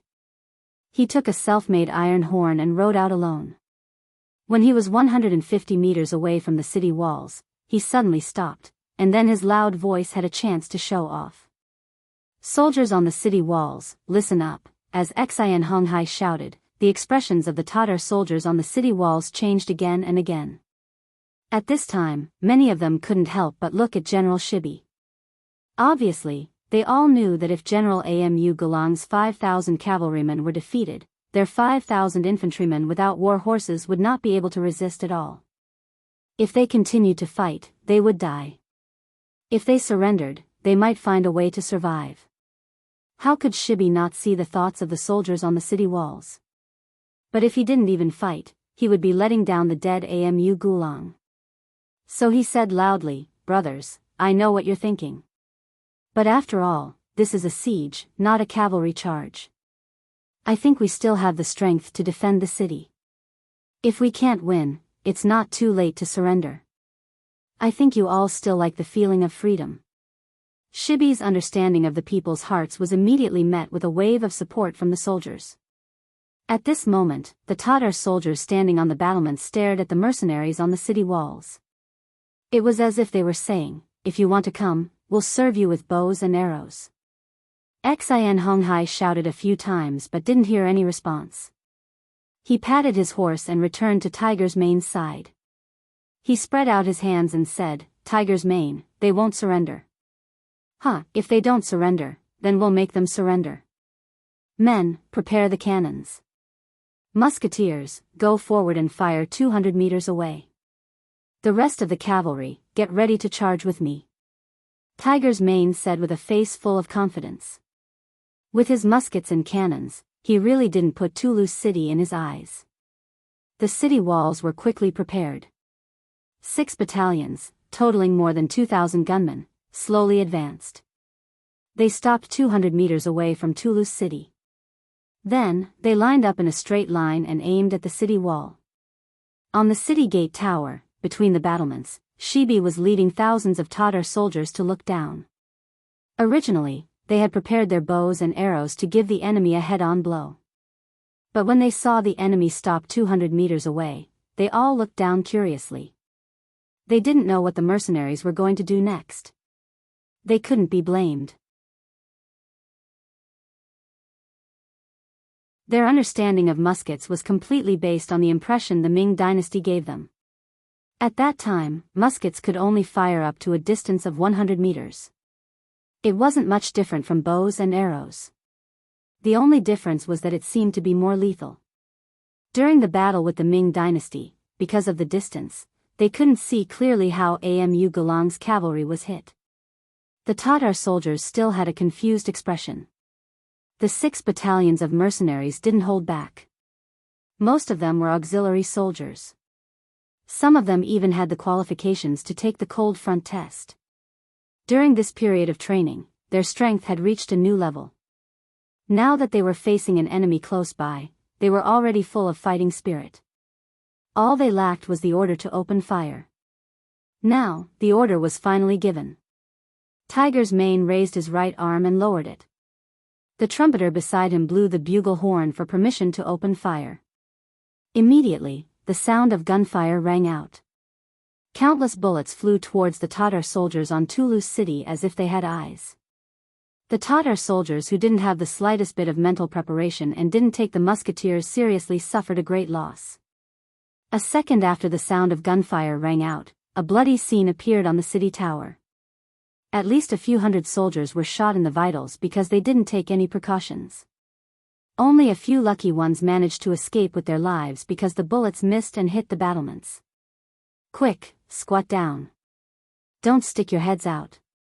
The moment the gunfire rang out, Bear instinctively lowered his head and leaned against the battlements. Because of this, he managed to avoid a disaster. But when he saw that many soldiers were hit by the muskets because they didn't dodge and fell to the ground with their heads tilted to the side, he couldn't help but shout out loud. Facts speak louder than words. There was no need for Bear to shout. All the soldiers looked for a place to hide with a frightened expression. They were very surprised. What kind of musket was this? Not only could it hit so far, but it was also so accurate. In the face of such a weapon, who would dare to stick their head out and shoot? What was the difference between that and seeking death?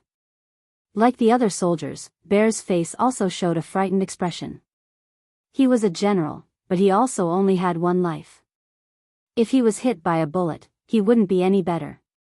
All the Tatar soldiers found a safe place to hide, so they couldn't pose a threat to the mercenaries below the city. It was at this moment that the city tower seemed to tremble. The mortars had begun to show their might. After accurately aiming at the target, the 2 mortars fired simultaneously.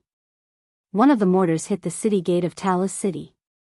After a loud bang, the seemingly heavy city gate was completely blown apart. Along with the city gate were dozens of Tatar soldiers who were holding huge logs against the city gate.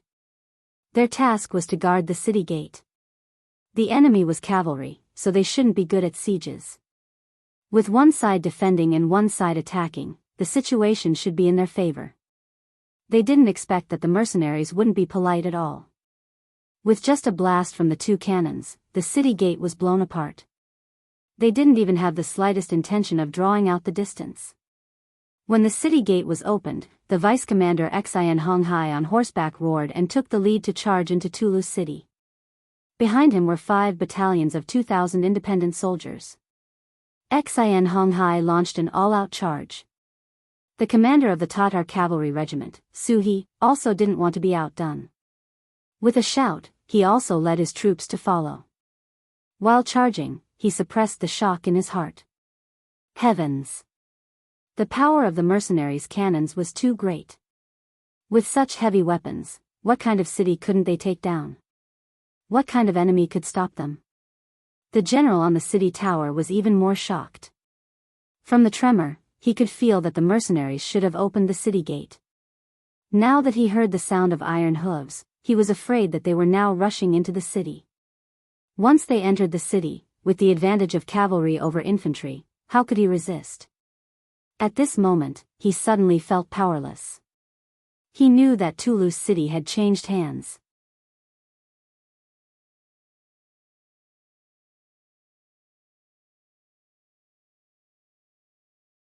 Chapter 776. General, the cavalry used the cannons to blast open the city gates. They are now charging into the city. Our soldiers can't stop them at all. A Chiliarch frantically crawled over to Shibi, who was still hiding behind a battlement, and spoke with an urgent expression. Can't stop them? Shibi seemed to be talking to himself. Yes, we can't stop them. Many of the soldiers below the city had already surrendered. Actually, we can't blame them. The difference in strength between the two sides is too great. Plus, our brothers haven't had a full meal for a long time. We even killed more than half of our warhorses. We don't have enough strength to continue fighting with them. The Chiliarch explained to the soldiers below. After Tuachuo Buhua was ambushed by Yeshen and his brother Agar Dorje, he retreated under the protection of his loyal general. From that moment on, the 10,000 Tatar soldiers guarding the city of Tulu no longer had any supplies. As a rootless tree, in order to save themselves, they first launched an attack on the northern Ming territory by raiding grain and grass. However, not only did they not manage to steal much, they were also surrounded by the cavalry sent out by the northern Ming's Wanquan department. If it weren't for the Tatar cavalry's bravery, they would have suffered a great loss. Since Baiming's side didn't gain any benefits, they could only target the grasslands and rob some of the herdsmen. However, this kind of behavior quickly forced the people of the grassland nearby to flee even further away. When the food in the city became less and less, Amu Gulang had no choice but to order the slaughter of the horses. This was also the reason why there were 10,000 Tatar soldiers but only 5,000 cavalry. Half of the missing horses were eaten by the Tatar soldiers themselves. They knew their own situation best. If the mercenaries were ordinary, the Tatar soldiers might be able to muster up the courage to fight and maybe even steal some food from them. But now, facing the mercenaries who were clearly stronger than them, they would die if they continued to resist. Knowing this, it wasn't a big deal that some soldiers chose to surrender. Since the soldiers below the city have surrendered, let's surrender too. Tell the brothers to stop resisting and surrender. Shibi let out a long sigh as if he had made a very difficult decision. After saying these words, his whole body relaxed. It was as if from this moment on, he had put down a heavy burden on his body. White flags were suddenly hung on the city walls of Tulu city. Under the sunlight, they looked pale and powerless. When Tiger's Mane saw this scene, he laughed loudly. The Tatar soldiers have surrendered. Enter the city. The mercenaries entered the city more than 2 hours earlier than planned. Tiger's Mane's original plan didn't fully unfolded. This made him full of disdain for the 5,000 Tatar soldiers guarding the city. The way he saw it, even with the advantage of the city, the resistance was so weak. The general guarding the city was too incompetent. However, all of this changed because of what he saw after entering the city. When Tiger's Mane entered the city, Suhi and Xian Honghai had already completely controlled the situation here. Even Shibi and the others were brought down from the city tower. They knelt on the ground and waited for Tiger's Mane to inspect and inspect. Riding a tall horse into the city, Tiger's Mane originally wanted to ridicule the enemy's general and suppress the enemy's morale. But when his eyes fell on Shibi and the soldiers beside him, he was surprised to find that they didn't look like an army. They didn't look like the valiant and mighty grassland warriors at all. Each of them looked sallow and emaciated. Their clothes looked so big on their bodies. They looked like children wearing an adult's robe. It was so inappropriate. Of course, the Tatar soldiers weren't so poor that they didn't even have clothes to wear. The reason for this was because they were malnourished for a long time. They didn't have enough food to fill their stomachs. As a result, each of them had lost a few kilograms or more. This made them look so out of place with the clothes they were wearing. Tiger's Mane rode on his horse. He opened his mouth to say something, but no words came out. Commander Su, he seemed to understand something. He rode his horse to his side and said, "Tiger's Mane, I've already asked around. These soldiers haven't eaten for a long time. They even used their horses to fill their stomachs." Speaking of this, Su, he couldn't bear to see her like this. For the grassland warriors, the war horses were their brothers. Most of the time, the horses would be there if the men were still alive, and if the men were dead, the horses would also die. If they were to use their brothers as food, one could imagine how bad the environment would be. Not to mention, horse meat was sour and didn't taste very good. If it wasn't for the fact that they had no other choice, who would make such a decision? This. Sigh. Arrange for the food to be cooked immediately. At least let them eat their fill first. Tiger's Mane suppressed all the words he wanted to say. He finally understood why the Tatar soldiers, who always looked powerful, were so useless today. Presumably, without food, even if they were mercenaries, how much of their strength could they display? Su he thanked Tiger's Mane on behalf of these soldiers. Hearing Tiger's Mane's order, Su he sighed. No matter what, he was still a Tatar. He was connected to these people by blood. Of course, he didn't want to see his own people in such a pitiful state. Seeing Su he's touched expression, Tiger's Mane chuckled. Okay, go and pass down my order. Oh right, the commoners should be starving. Pass down the order to make a portion for them. Try to let everyone eat their fill. Yes.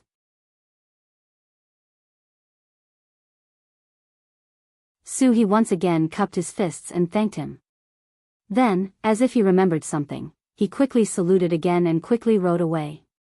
Warm tears flowed out from the corners of his eyes. This time, he was really touched by Tiger's Mane's actions. The news of the victory reached Yang Chendong, who was slowly moving. Looking at the battle report, Tiger's Mane took down the entire Toulouse city at the cost of less than 200 casualties and captured nearly 8,000 enemy soldiers. Yang Chendong laughed. Not bad, Tiger's Mane did a good job. It looks like he has the talent to be a general. Seeing that Yang Chendong was in a good mood, Beta Persei quickly flattered him. That's right, Tiger's Mane is actually very capable of leading an army. After all, he has been by the young master's side for so long. Of course, there was another subtext to this sentence, which was that he had been by the young master's side for a long time and was also a talented commander. Naturally, Beta Persei wouldn't say these words out loud. He didn't forget the choice Yang Chendong gave him. He could either go down and be a regiment commander and lead an army, or he could obediently stay by his side. At that time, he chose the latter without hesitation. Towards Yang Chendong, besides admiration, Beta Persei also felt gratitude. Because without this master, he might not even know where he would be right now, or whether he was alive or dead. It was precisely because of the sixth young master that he was able to bring him such wonderful things. Now that he was about to have a woman, the gratitude in his heart grew even stronger. He would never leave Yang Chendong's side, but if there was a chance to lead an army to the battlefield, he would also yearn for it. After all, men had such primitive impulses in their bones. Yang Chendong chuckled and didn't make any comments on Beta Persei's words. Instead, he waved his hand and said, "If that's the case, speed up the march." We'll rest in Toulouse City today. The distance wasn't very far to begin with. In the afternoon, Yang Chendong and more than 1,000 people arrived at the foot of the city and entered the city together with Tiger's Mane and the others who were waiting there. Along the way, Tiger's Mane also gave a simple report on the battle that had happened. Previously, the scout had already reported the situation to Yang Chendong. Now, he just had to repeat it. Tiger's Mane spoke very quickly. After he finished talking about the battle, his expression became a little depressed. Young master, the people here don't have it easy. Hearing Tiger's Mane say that the Tatar soldiers guarding the city didn't have it easy, Yang Chendong's face revealed a very strange expression. Why did he suddenly speak up for the other party? Young master, the situation is like this. With a serious face, Hu Mang recounted everything he had seen after entering the city, as well as everything he had learned about the situation.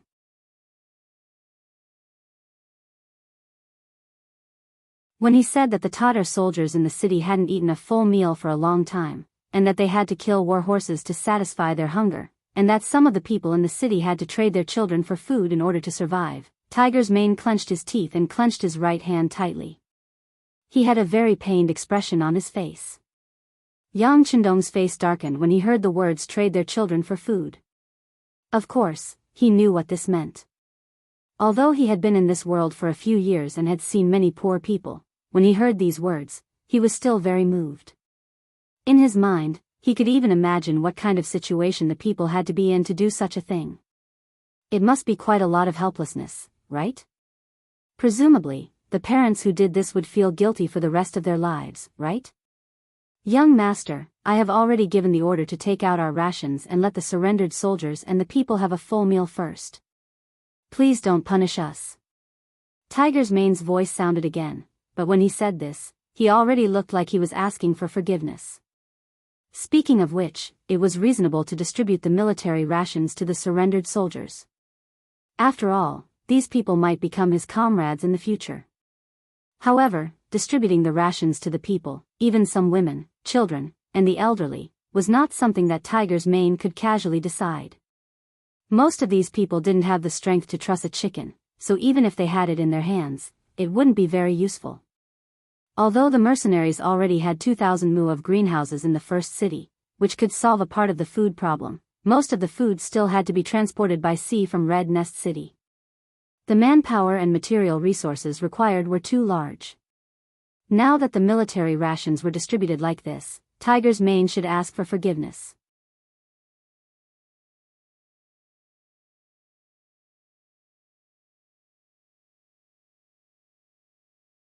Chapter 777. Hey, what crime have you committed?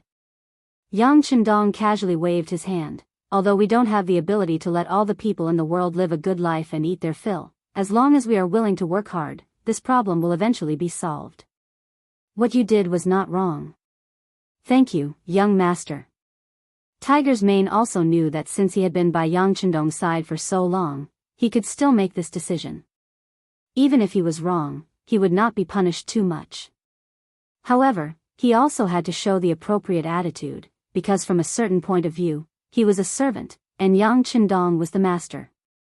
Yes, not only did you not do anything wrong, but you also contributed greatly to being able to take down Toulouse City at such a small price. Actually, with the current strength of the independent regiment, you already have the conditions to become a division. How about this? I will now order you to be the division commander of the independent regiment. Later, I will send a telegram to the military and political department of Qiqian City to let them organize the records. You should also put in some effort and report the names of the officers under you to them. Yang Chendong said with a chuckle. Tiger's Mane was his study companion. He had been following her since she was young, so she was very familiar with his temperament. Since he had such ability to command the army, of course he would do his best to promote him. Of course, he was the only one who knew if he had any other motives for doing this. Being promoted all of a sudden, Hu Mang was still in a daze. Beta Persei, who was at the side, had already come over with a smile on his face. Division Commander Tiger, congratulations. Remember to treat us to a meal later, he. Tiger's mane only came to his senses after hearing this. While staring at Beta Persei, he also saluted Yang Qindong. "Young master, I am someone by your side. This independent regiment is only a temporary proxy. I have no intention of leaving your side, young master." Tiger's mane was not thinking about the position of a division commander. With his status, who would dare to treat him like that even though he was the captain?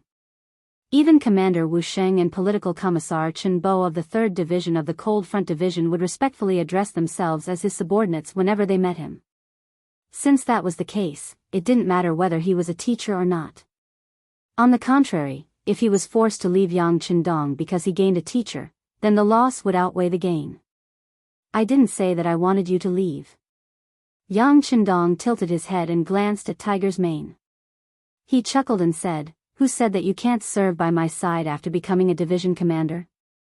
Alright, don't think too much about it.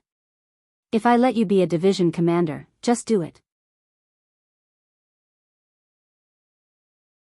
Otherwise, it wouldn't be right for a regiment commander to always be a senior colonel." Tiger's mane didn't care about Yang Qindong's military rank. He only cared that the young master wouldn't let him leave his side. Therefore, when he heard this, he chuckled and revealed a face full of gratitude. "Let's go. Don't just laugh foolishly. Accompany me to take a look around the city." Yang Qindong pushed his legs and rode forward. Tiger's mane, Beta Persei, and the others behind him also hurriedly followed and headed towards Toulouse City. Toulouse City was indeed terrifyingly poor. From afar, there didn't seem to be anything other than some dilapidated and dangerous houses. Speaking of which, it was just like Alakamaki before he became the first city. He was so poor that he didn't even have anything. "Young master, this place is too poor. Should we transform this into a second first city?" Tiger's mane's emotions had stabilized and he began to speak from a strategic point of view. "There's no hurry." Yang Qindong slowly shook his head. "How about this? Tell the people that if they don't want to stay here, they can arrange for them to live in the first city. As for this place, just leave the soldiers to guard it." Toulouse City's geographical location was very important. According to Yang Qindong's previous intention, he wanted to occupy this important place and then build it into a city like the first city. But along the way, his thoughts had changed. After all, this place was too close to Baiming. 200 miles ahead was Baiming's Wanquan Department and Xian Mansion. If an accident happened, this place would become an isolated city. Not only did he need to arrange a heavy defense, but he also needed to be on guard against other people's attacks. This was not a good feeling and it was not something Yang Qindong was happy about. Therefore, he hadn't made a final decision about the future of this city. He still needed to take a look. Since Yang Qindong said that he wasn't in a hurry, Tiger's mane naturally wouldn't say anything. He just nodded and remained silent. In fact, in the entire Yangtze, once it was Yang Qindong's decision, it was equivalent to the final decision. No one would dare to challenge his authority. The days in winter were very short. After just walking around the streets, the sky had already darkened. The largest house in the city had become the temporary Yang Mansion and Yang Qindong's temporary residence. After entering the Yang Mansion, Yang Qindong ate a hot meal while listening to the news from the scout. After reporting that Lu Zhua's 2nd Regiment and the 3rd Regiment of recruits had landed at the corner tonight, he raised his head and gave instructions. "Tell Commander Lu to be careful. Although the Tatar army suffered a loss last night, it doesn't mean that they won't come to cause trouble." "Yes, 6th young master." The scout received a reply, saluted and turned to leave.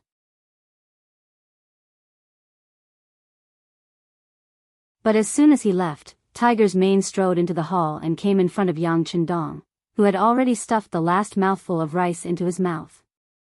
"Young master, Commander Su He is here. He said that he has something to report to you.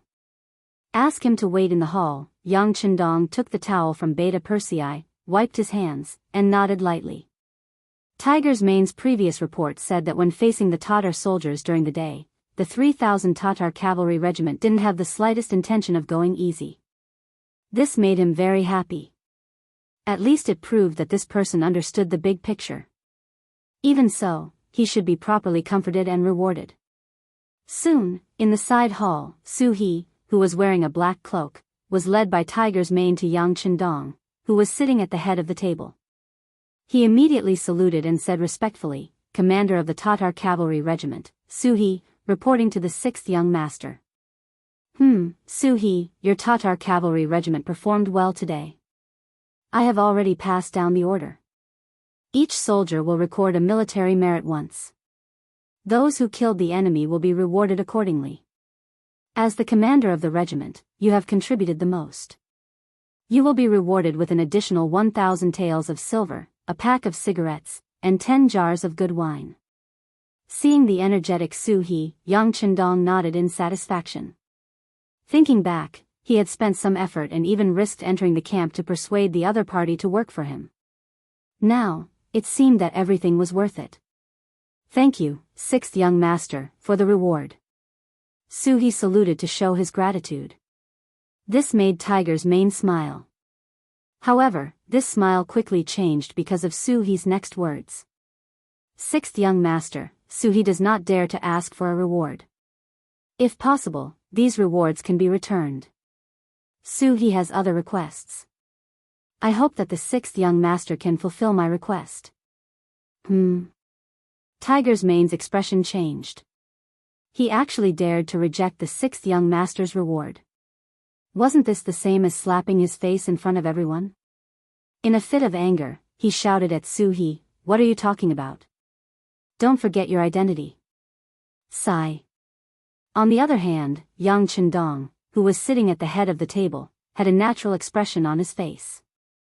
He did not show the slightest bit of unhappiness because of the other party's rejection of the reward.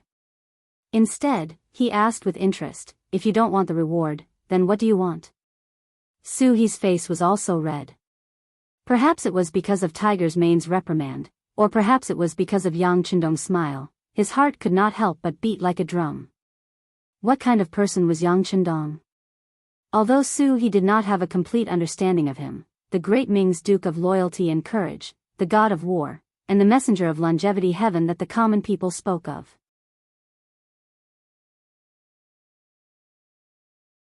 Any one of these names alone had an illustrious reputation. Once such a person made a decision, how could he change his mind easily? Since he rejected the reward, the other party should be angry. However, this smile on his face made him even more puzzled. In fact, no one knew Yang Chendong's true identity. Even more so, they did not know that Yang Chendong did not attach much importance to some of the rules of the present age. Just like how he said before that there was no need to kneel when seeing him, all the soldiers who had undergone training were now used to this tradition. Perhaps in other people's eyes, rejecting a reward was a big deal. It was equivalent to rejecting the other party's good intentions. To put it more seriously, it was a slap in the face. If it was bestowed by the emperor, no matter if it was a gift or a marriage, if someone dared to reject it, it was equivalent to defying the imperial edict. That person's entire family would be beheaded. However, in Yang Chendong's eyes, he did not care about this at all. I gave you something to show that I think highly of you and reward you. If you don't want it, then I'll just take it back. This is not a big deal. This was Yang Chendong's true thought. He did not know this, which was why Tiger Mane was angry and why Su He was so nervous. However, now that Yang Chendong had asked what he wanted, he had to say it even if his next words would anger the other party. Wasn't this the reason why Su He had taken the initiative to come here? With a plop, Su He did not salute but knelt on the ground. This action already showed his determination, and also seemed to indicate that what he was going to say next would not be so pleasant to hear. By the side, Hu Mang's expression changed as well. Instead of the military salute, she knelt down. What did Su He want? Even Beta Persei, who was standing beside Yang Chendong, stared with a pair of tiger eyes. His whole body could not help but tense up. He was only waiting for the young master's next order to teach this Su He a lesson. He would make him suffer and teach him a lesson. Yang Chendong's expression did not change at all when he knelt. He only narrowed his eyes for a moment. Then, he smiled gently and waited quietly. He was also very curious about what Su He was going to say.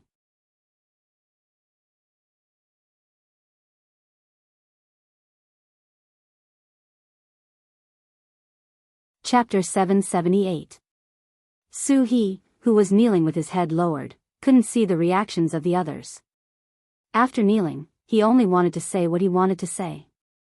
Sixth young master, Su He requests that you properly collect Amu Gulong's corpse and send it to Tingri.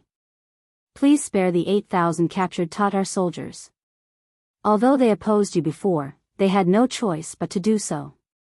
Many of them had received kindness from Tuachuo Buhua Great Khan. They were just repaying their kindness. That's all. However, after today's battle, those kindness disappeared with the wind.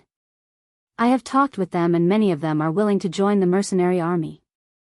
I hope that the sixth young master can help them. After saying everything she wanted to say, Su He lay on the ground again, as if she was prostrating herself on the ground. At the same time, she seemed to be saying that she had finished what she wanted to say. She could be dealt with by the sixth young master as he wished. After he finished speaking, the hall fell into silence. How was this one request? There were clearly several. Especially the matter of collecting Amu Gulong's corpse. In the eyes of the others, this was even more impossible. Since they were enemies, they had to be prepared to be beheaded. Moreover, who didn't know that the mercenary army loved to observe wherever they went? This was a great psychological deterrent. Not to mention, Su He had already tried to persuade Amu Gulong to surrender. However, the facts proved that it was useless. Now that Amu Gulong was defeated, the mercenary army defeated him with their own strength. Why did they have to bury him properly? Tiger's Mane, who knew everything, had a puzzled expression. He looked at Su He who was kneeling on the ground and said, Commander Su, don't you think you are too much? Amu Gulong is our enemy. Why do you want to bury the enemy's corpse properly? Also, how should we deal with the captives? Is this something that a commander like you can consider or even question? Don't think that you have made a great contribution by killing Amu Gulong today. Let me tell you, I don't even need the young master to make a move. I can easily deal with you. Moreover, the other soldiers of the Tatar cavalry regiment won't have any doubts. Do you believe me? Tiger's Mane wasn't exaggerating. Although the majority of the Tatar cavalry were Tatars, and they were the Tatar cavalry under the leadership of Agadorji. However, after a few months of training, especially the political studies that took half an afternoon every week, many people's mentality had changed. At the end of the day, everyone was only willing to follow Agar Dorji because they wanted to live a better life. Later on, he surrendered with Su He and joined the mercenary group with the same mindset. Reality had proven that becoming a member of the mercenary group could solve the problem of food and clothing. Since that was the case, of course they would side with the mercenary group. Even if Su He had other thoughts and wanted to leave, there wouldn't be many soldiers who would make the same choice. In other words, the true leadership of Su He's Tatar cavalry regiment didn't lie with him as the commander, but with the higher-ups of the mercenary group, in the hands of young Master Yang Chendong. Su He was naturally very clear about this point as a famous general. He didn't doubt Tiger's Mane's words. He just lowered his head and said, Commander Tiger, I don't want to do things based on merit. This is all my personal opinion and has nothing to do with the Tatar cavalry regiment. If you think I'm wrong, then punish me. I'll accept any punishment. Even if you want me to be an ordinary soldier, I'll accept the punishment. However, I hope that you and the sixth young master will seriously consider my request. Even though he knew this, Su He still didn't have any intention of relenting. This had already shown his determination. Because of this, Tiger's Mane didn't know what to say. He could only glare at him angrily. Then, he shifted his gaze to Yang Chendong, who was sitting at the head of the table. He believed that the sixth young master would have a way to resolve this matter. Yang Chendong had been listening attentively from the side. When he heard Su He's request and Tiger's Mane's reprimand, he didn't make a sound. Now that everyone was silent, he coughed lightly and said, Tiger's Mane is right. Amu Gulong is our enemy. He didn't listen to persuasion and didn't take the opportunity we gave him seriously. Since he didn't take it, he's dead. Why should we collect the enemy's corpse? Commander Su, do you have any other reasons for this matter? Why don't you tell us? Yang Chendong said this calmly, without the slightest trace of anger. However, it was precisely because of this that Su He, who was kneeling on the ground, understood that this was the sixth young master giving him a chance to explain. If he didn't take it, he might really be punished.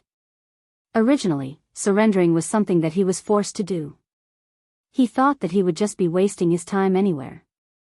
Therefore, he decided to enter the mercenary camp and take a good look.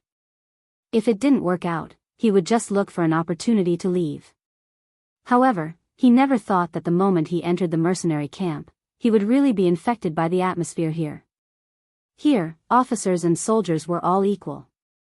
They were particular about punishment for mistakes and rewards for meritorious deeds. Moreover, the military discipline was strict and they would never make things difficult for ordinary citizens.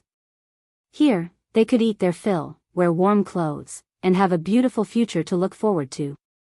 Wasn't all of this what he had been pursuing all his life? Su He naturally liked this place. He liked it from the bottom of his heart. Even if others wanted to chase him away, he was also sincerely unwilling. However, he still did it today because he knew that he had to do it. Now that the sixth young master gave him a chance to explain, he cherished it very much. He slowly raised his head and looked at Yang Chendong, who was sitting there with an expectant look, and said, "Sixth young master, I did it because it was not only my idea, but also the idea of the 8,000 captive Tatar soldiers. I have talked with this person and found that he is a rare talent. I wanted him to be used by the sixth young master, but he made this request, so." Su He didn't say what so, but he believed that the sixth young master would be able to guess it. Yang Chendong's expression didn't change much. When Su He knelt down and said the request, he already guessed something, and Su He's answer was no different from his guess. "Well, tell me in detail." "Yes, sixth young master. As far as I know, Amu Gulang was an orphan when he was young. His parents were killed by the enemy. He grew up eating the food of hundreds of families. Later, he met the great Khan Tuachuo Buchuo and was raised by him. He was someone the great Khan trusted greatly. Later, he was arranged to guard Tulu city. Because of this, even though he knew that he had no chance of winning against the mercenaries, he still made the decision to fight. He wanted to use his life to repay the great Khan's kindness. Even though he knew that he would die, he still did it. Isn't this loyalty worthy of respect? Furthermore, this subordinate also learned from the other captives that when there was no food in Tulu city, Amu Gulang did not rely on his status as a general to steal the soldiers' rations. On the contrary, he ate whatever the ordinary soldiers ate. He set a very good example, which also made him hold a very high position in the hearts of the soldiers. If we can properly collect his corpse, the other Tatar soldiers will definitely be grateful. This will play a better role in the future when we incorporate them into our forces. Of course, the reason why I made this request is to let go of this person. I originally thought that he was just a deputy general by Amu Gulang's side, but after a long conversation between the two of us in the afternoon, I realized that this person had lofty ambitions. In terms of the overall situation, even I was inferior to him. After that, I learned that this person also didn't have a good background.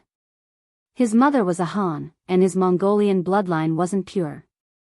Therefore, he had no room to display his strength. Such a person should be the one the sixth young master took a fancy to. I advised him to follow the sixth young master, and he raised the issue of burying Amu Gulang properly. He also said that this was his promise. If he couldn't fulfill this promise, he would rather die. Wasn't such a loyal and affectionate person the sixth young master was looking for? That's why I boldly suggested this and asked the sixth young master to approve. After finally saying all the reasons, Su He once again placed his head on the ground, looking like he was at his disposal. More than once, he mentioned the name of "I'm leaving." Even Yang Chendong was curious. He was very clear about Su He's ability. He was already a rare warlord, and the person he admired must be outstanding. Beta Persei, go and bring that person called, I'm leaving. Seeing is better than hearing 100 times. Since Su He described this person so well, Yang Chendong wanted to see if it was true or not. Beta Persei agreed and walked out. Not long after, he walked into the hall with a man with a thin face and big eyes. As soon as he entered, Beta Persei shouted in a loud voice, "This is the sixth young master, the god of war in your mouth. Kneel down. Greetings to the great Ming's Duke of Loyalty." After Beta Persei said these words, the "I'm leaving" had already obediently knelt down. On the contrary, Beta Persei, who was prepared to help the "I'm leaving," was stunned. He could only sigh in his heart, "At least you know what's good for you." He stood at the side and stared at him to prevent him from doing anything that would be detrimental to the young master. Yang Chendong did not pay attention to these small movements. Instead, his gaze fell on the extremely thin "I'm leaving." Rather than saying he was thin, it was better to describe him as thin as a match. It was only because his bones were wide that he did not give others the impression that he was very thin. Just like his big eyes, they might not have been that big originally. It was only because his face was too thin that it made his eyes look big.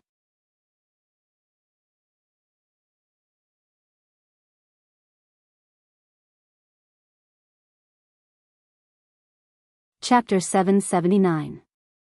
With just one look, Yang Chendong could imagine what kind of life the 10,000 Tatar soldiers were living. According to Su He, Shibi was second only to Amu Gulang. If even he was so thin, one could imagine what kind of life the other ordinary soldiers were living. These thoughts just flashed through his mind. Yang Chendong looked at Shibi, who was kneeling on the ground, and said, "I heard from Commander Su He that your mother is Han. How can you prove it?" It was no wonder that Yang Chendong would ask such a question. He still valued Han blood. Wasn't there a saying? Those who were not of the same race would have different hearts. If it could be proven that Shibi was really a Han descendant and had the ability, he could be put in an important position. She did not expect Yang Chendong's first question to be this. She seemed to be a bit surprised that she was willing to part, but her expression quickly regained its calm. She then used a perfectly articulated voice to reply, "Duke of Loyalty and Courage, my mother once said that her ancestral home was from Suzhou. My mother's ancestors even had some wealth. However, because they later offended someone, the entire family was sent to the border. In one battle, the city was broken into. My mother also became a spoil of war. Later, she was snatched by my father and gave birth to me." After a series of explanations, Shibi smiled bitterly. "My parents are now gone.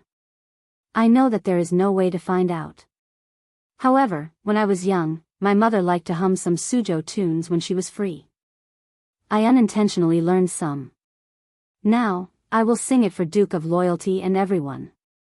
Shibi didn't care if anyone was willing to listen. He started to sing. Although there were no instruments, even if he sang without the help of instruments, it still had a special charm. When Yang Chendong heard this, he roughly determined Shibi's identity. He had heard Suzhou's songs before. In the past, Lady Shui and Lady Xiang had often played them in front of him. Although Shibi was limited by the condition of his voice, the charm of it had been sung by him. This was very difficult. Think about it. If he didn't really hear about it or was influenced by it, why would a Tatar cavalry learn such a useless thing? Moreover, if one looked closely at Shibi's face, they would notice that he was different from the Mongols. For example, his skin color and expression were similar to many Han people. Not to mention, the Great Ming Dynasty and the Mongols had been at war for many years.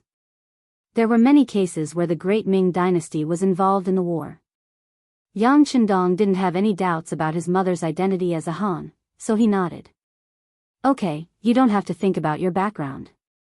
General Su He said that you have extraordinary abilities. How can you prove it?" "Hee hee." Shibi chuckled. "Commander Su He is too kind. Actually, I'm just a captive. How could I have any ability?" It's just that I have a different view of the current situation compared to others. The first part was just a polite remark. The second part was the most important thing. Naturally, it attracted Yang Chendong's curiosity. What do you think of the situation? Yes. Shibi solemnly replied and said, during the day, I was fortunate enough to meet Commander Suhi. We talked about the mercenary army. In my opinion, the mercenary army's growth is inevitable. In fact, no one can stop it. Why? Yang Chendong asked in a concise manner. There is only one reason. The Duke of Loyalty and Courage is sincerely thinking for the common people. That's enough. His face was full of confidence. If one looked closely, there was even a sense of heroism. Shbai's voice became louder and louder. Looking at the entire grassland and even the world, there are countless people who claim to be working for the common people. However, how many of them can do it? On the grassland, the tribes are constantly fighting. Today, you fight me. Tomorrow, I fight you. The day after tomorrow, they fight you. In the end, it's all about fighting for resources and money. Who has truly thought for the common people? Who has seriously considered that what the common people really want is peace? Look at the great Ming dynasty. It seems that the land is tens of thousands of miles long, and there are many people. However, how many of the common people are able to have enough food and clothing? Are they truly satisfied? Especially in recent years, after the great Ming dynasty was divided into North and South, the people in power thought about how to unify the world and leave their names in history. In order to achieve these goals, they can only compete with the common people. They snatch gold, silver, and even rations from the common people. However, they don't know that doing so has already made them lose the hearts of the people. Even if they can unify the world one day, it will only be a temporary glory. They don't know that the common people are the foundation of a country. Only when their lives are truly good and their hearts are at peace, will the world be stable. Among them, many have long forgotten that water can carry a boat, but it can also capsize a boat. At this time, Shbai was more like an old master talking about the general trend of the world. Many of the things he said were reasonable and well-founded. Even tigers Mane and Beta Persei, who were standing on both sides of him, nodded their heads in approval from time to time. Not to mention Yang Chendong, who was sitting at the head of the table. This was the first general he had come into contact with who put the hearts of the common people first. In the past, there were also people who talked about the hearts of the people. For example, Yu Qian was such a person. He cared about the lives of the common people very much and cared about their thoughts. Therefore, this person became the Castellan of Qiqian City. Facts had also proved that this person had done a very good job and had solved Yang Chendong's worries. And now, another person had appeared. It was conceivable that once Yang Chendong recognized this person's ability, he would be entrusted with an important task. That's right. At some point in time, Shibi had stopped his long-winded speech. His entire aura changed as well. He once again assumed the appearance of a sinner. He knelt there with his head lowered, looking like he was waiting to be dealt with. However, Yang Chendong's voice also sounded. He finally understood why Suhi would rather not give him any benefits and bury Amu Gulang properly. It seemed like he also saw that Shbai was a talent. Yes, Shbai. You indeed have different knowledge from others. Since it's like this, are you willing to join the mercenary army? Yang Chendong said with a straight face. In ancient times, common people were not that important. Although there were many people who would often say it, reality had already proven that there were not many people who could really do it. This made Shbai's gaze even more shocking. Sinner is willing. But Sinner still has a request. Shbai's heart calmed down. He knew that his view should be the same as Yang Chendong's, so he took the opportunity to raise a request. Logically speaking, since he was already a sinner, he should not raise any conditions. However, it was obvious that Yang Chendong was in a good mood. Previously, Suhi had fought a battle, so Yang Chendong was not angry. Instead, he chuckled, passed down the order, collect Amu Galang's corpse and bury it properly. Allow 8,000 captives and the common people in the city to watch the ceremony. Considering that they have been malnourished for a long time, let them return to the logistics team of the first city and join the construction team. Let them work while recuperating.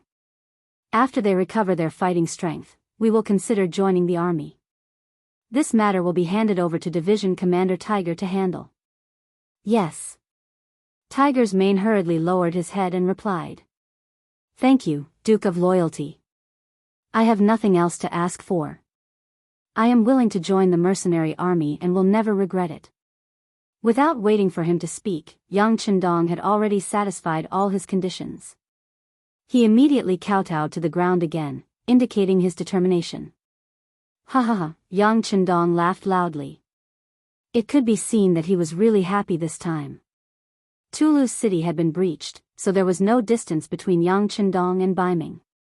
Looking at the road to Xian Mansion, the situation seemed to have become even more complicated.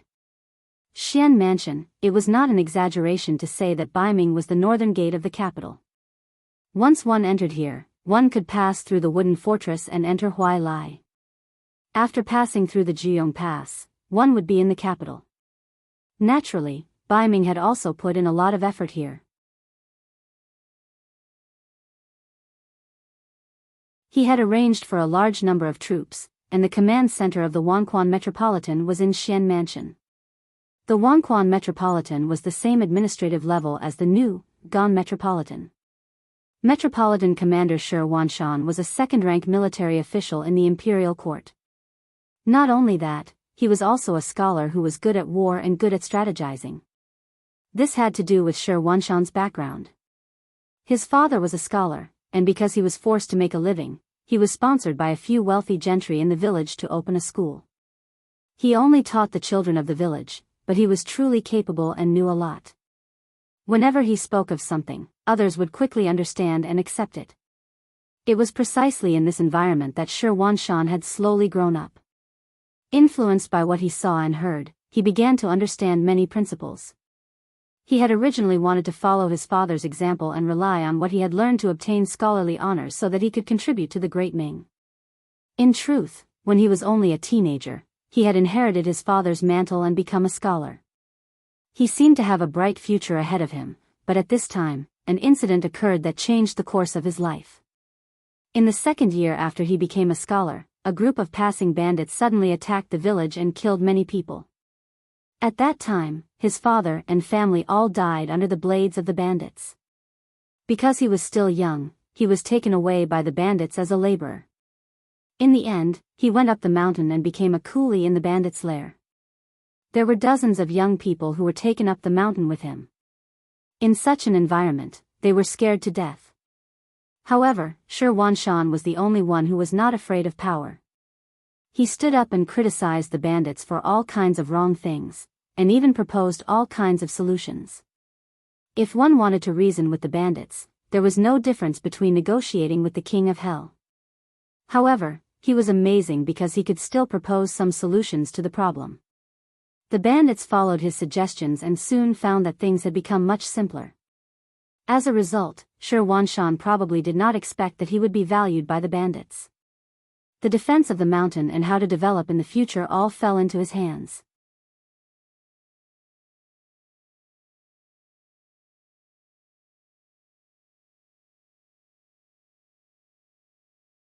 Chapter 780. Reality proved that gold would shine no matter where it was. Shi Wanshan suppressed the hatred in his heart and began to wholeheartedly help the bandits expand their power. At the same time, he also learned to blend in and learn some of the strengths of these people. Slowly, he learned martial arts with the bandits. Under his hard work, he gained a good ability. Then he used his knowledge to lead the bandits to clear out the nearby bandits one by one. In the end, he used more than 10 years to develop himself to a very powerful level. He himself also had a very high reputation among the bandits. It was also at this time that Shi Wanshan no longer suppressed himself. The seeds of hatred that had been planted in him for many years finally erupted. He led some of his trusted aides to kill the head of the bandit lair, which was the bad guy who had killed his family and fellow villagers. Then he took the head down the mountain and took the initiative to ask for punishment from the nearby yamen. He also told them about his background and the things he had done in order to take revenge over the years. Just like that, the local yamen, which had been a headache for the local yamen, was wiped out in one fell swoop. At that time, the yamen received a lot of money and other benefits from Shi Huanshan and reported this matter to the emperor at that time, Zhu Qizhen. The emperor was very pleased, and Shi Huanshan changed from a bandit to an official. Then he developed step by step in the army. In the end, he relied on the gold and silver he had accumulated as a bandit to pave the way. In addition to his extraordinary ability, he rose step by step. When the Tuma Castle incident came out, Shi Huanshan keenly grasped this opportunity.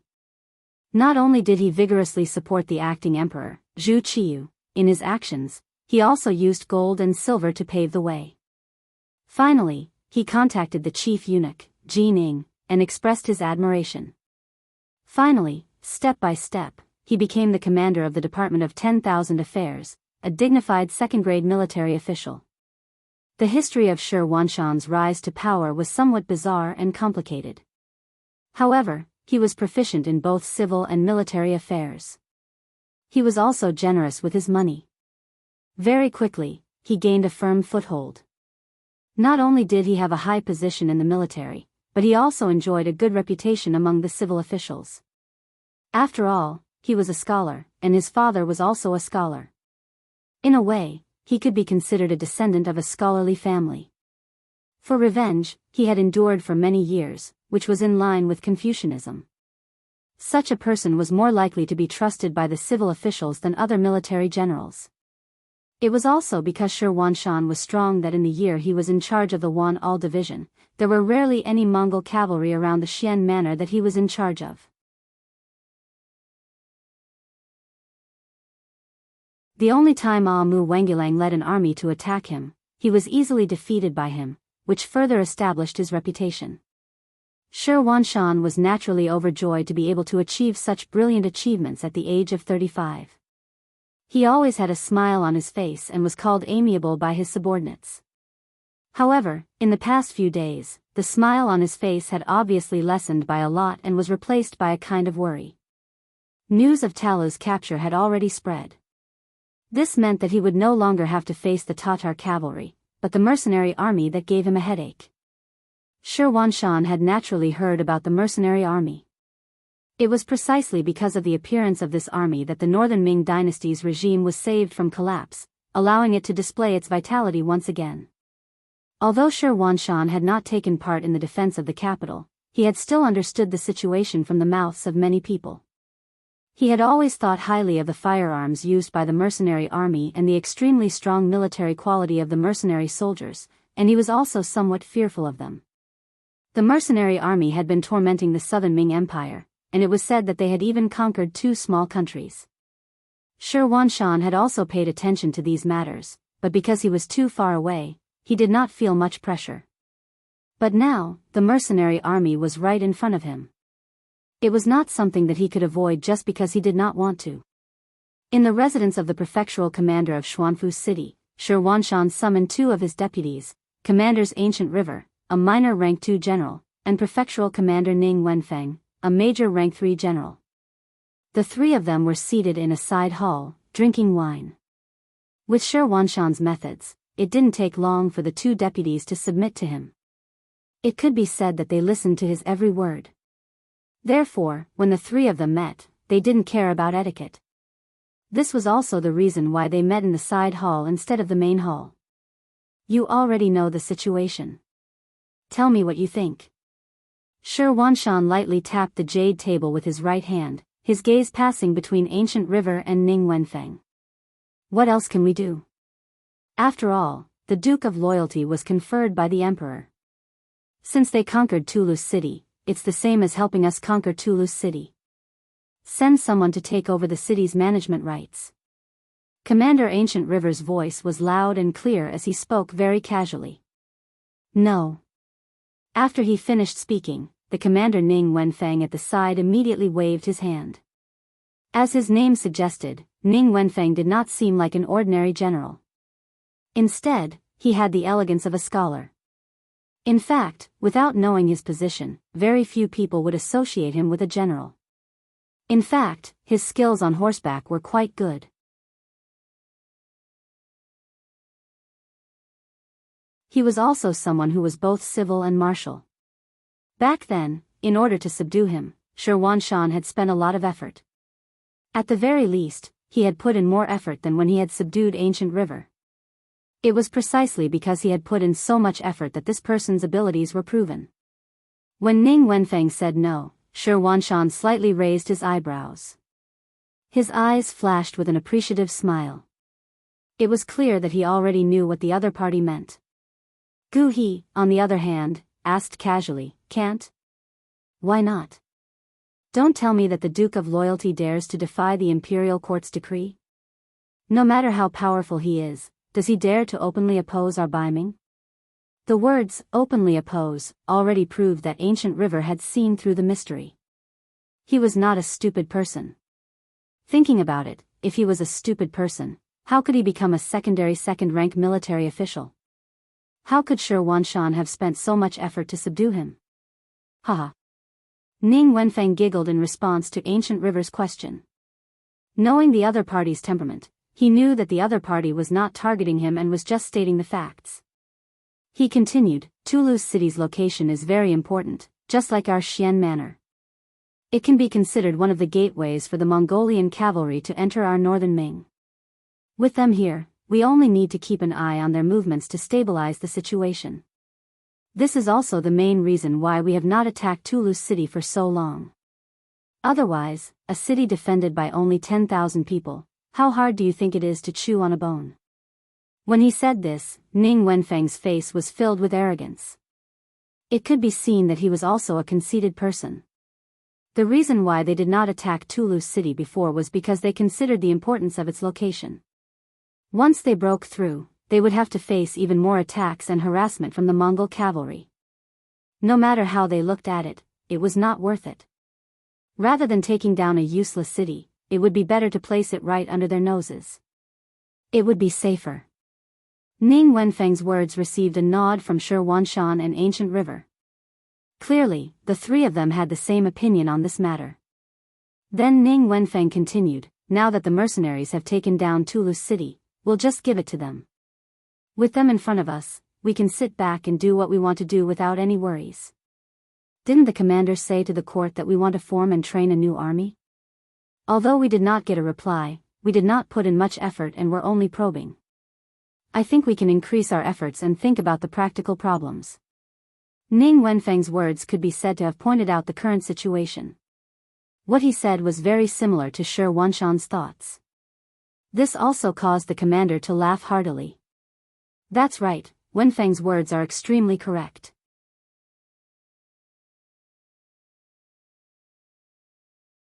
With someone guarding the gate for us, we can free up our hands and do more things. How about this? I will immediately write a memorial and greet some of the important officials in the court. It should be time for the new army to train. In the Xian Manor, they discussed and came up with a plan. They adopted the strategy of responding to changes by remaining unchanged and watching the situation develop with a smile. They wanted to use the mercenaries to guard the gate of Toulouse City for them while vigorously developing and strengthening themselves. But what they did not expect was that the mercenaries, who should be stabilizing Toulouse City and digesting the fruits of their labor, would brave the snow and come to the Xian Manor. Of course, there weren't many mercenaries. At most, there were only a few hundred of them. But among these few hundred people, there was the Duke of Loyalty and Courage. This was not a small matter. When he heard his subordinate report that the Duke of Loyalty and Courage had personally come to the city gate, Shi Huanshan, who was reading in the study, was shocked. He quickly put on his armor, called for his personal guards, and left the manor to go up the city gate tower. As he rushed up the city gate tower, Shi Huanshan was still puzzled. He could not understand why the Duke of Loyalty and Courage, who had taken down Toulouse City, did not properly digest the fruits of victory there and strengthen the city's defenses. Why did he come to the Xian Manor? What did he want to do? Shi Huanshan did not know that the so-called digestion of fruits, in the eyes of others, might be a long process, but in the eyes of Yang Chendong, who was already prepared. It was just a matter of a few words. He only needed to send the civilians who wanted to leave the city, as well as the captured Tatar soldiers, to the first city at the rear. The road from Toulouse city to the first city had already been cleared by Lu Zhua of the 2nd Cavalry Regiment and the 3 new regiments, which could ensure the transportation of people and supplies. With this as a prerequisite, the distance of 700 to 800 li was not much of a problem. As for Toulouse city, 2 battalions of soldiers were left behind to maintain normal operations. It should be known that it was winter, not a good time for battle. No one would easily have any ideas about Toulouse city. You're tuning into the Biyao's Wuxia Chronicles YouTube channel. Don't forget to subscribe and join us on this journey to catch the most captivating stories.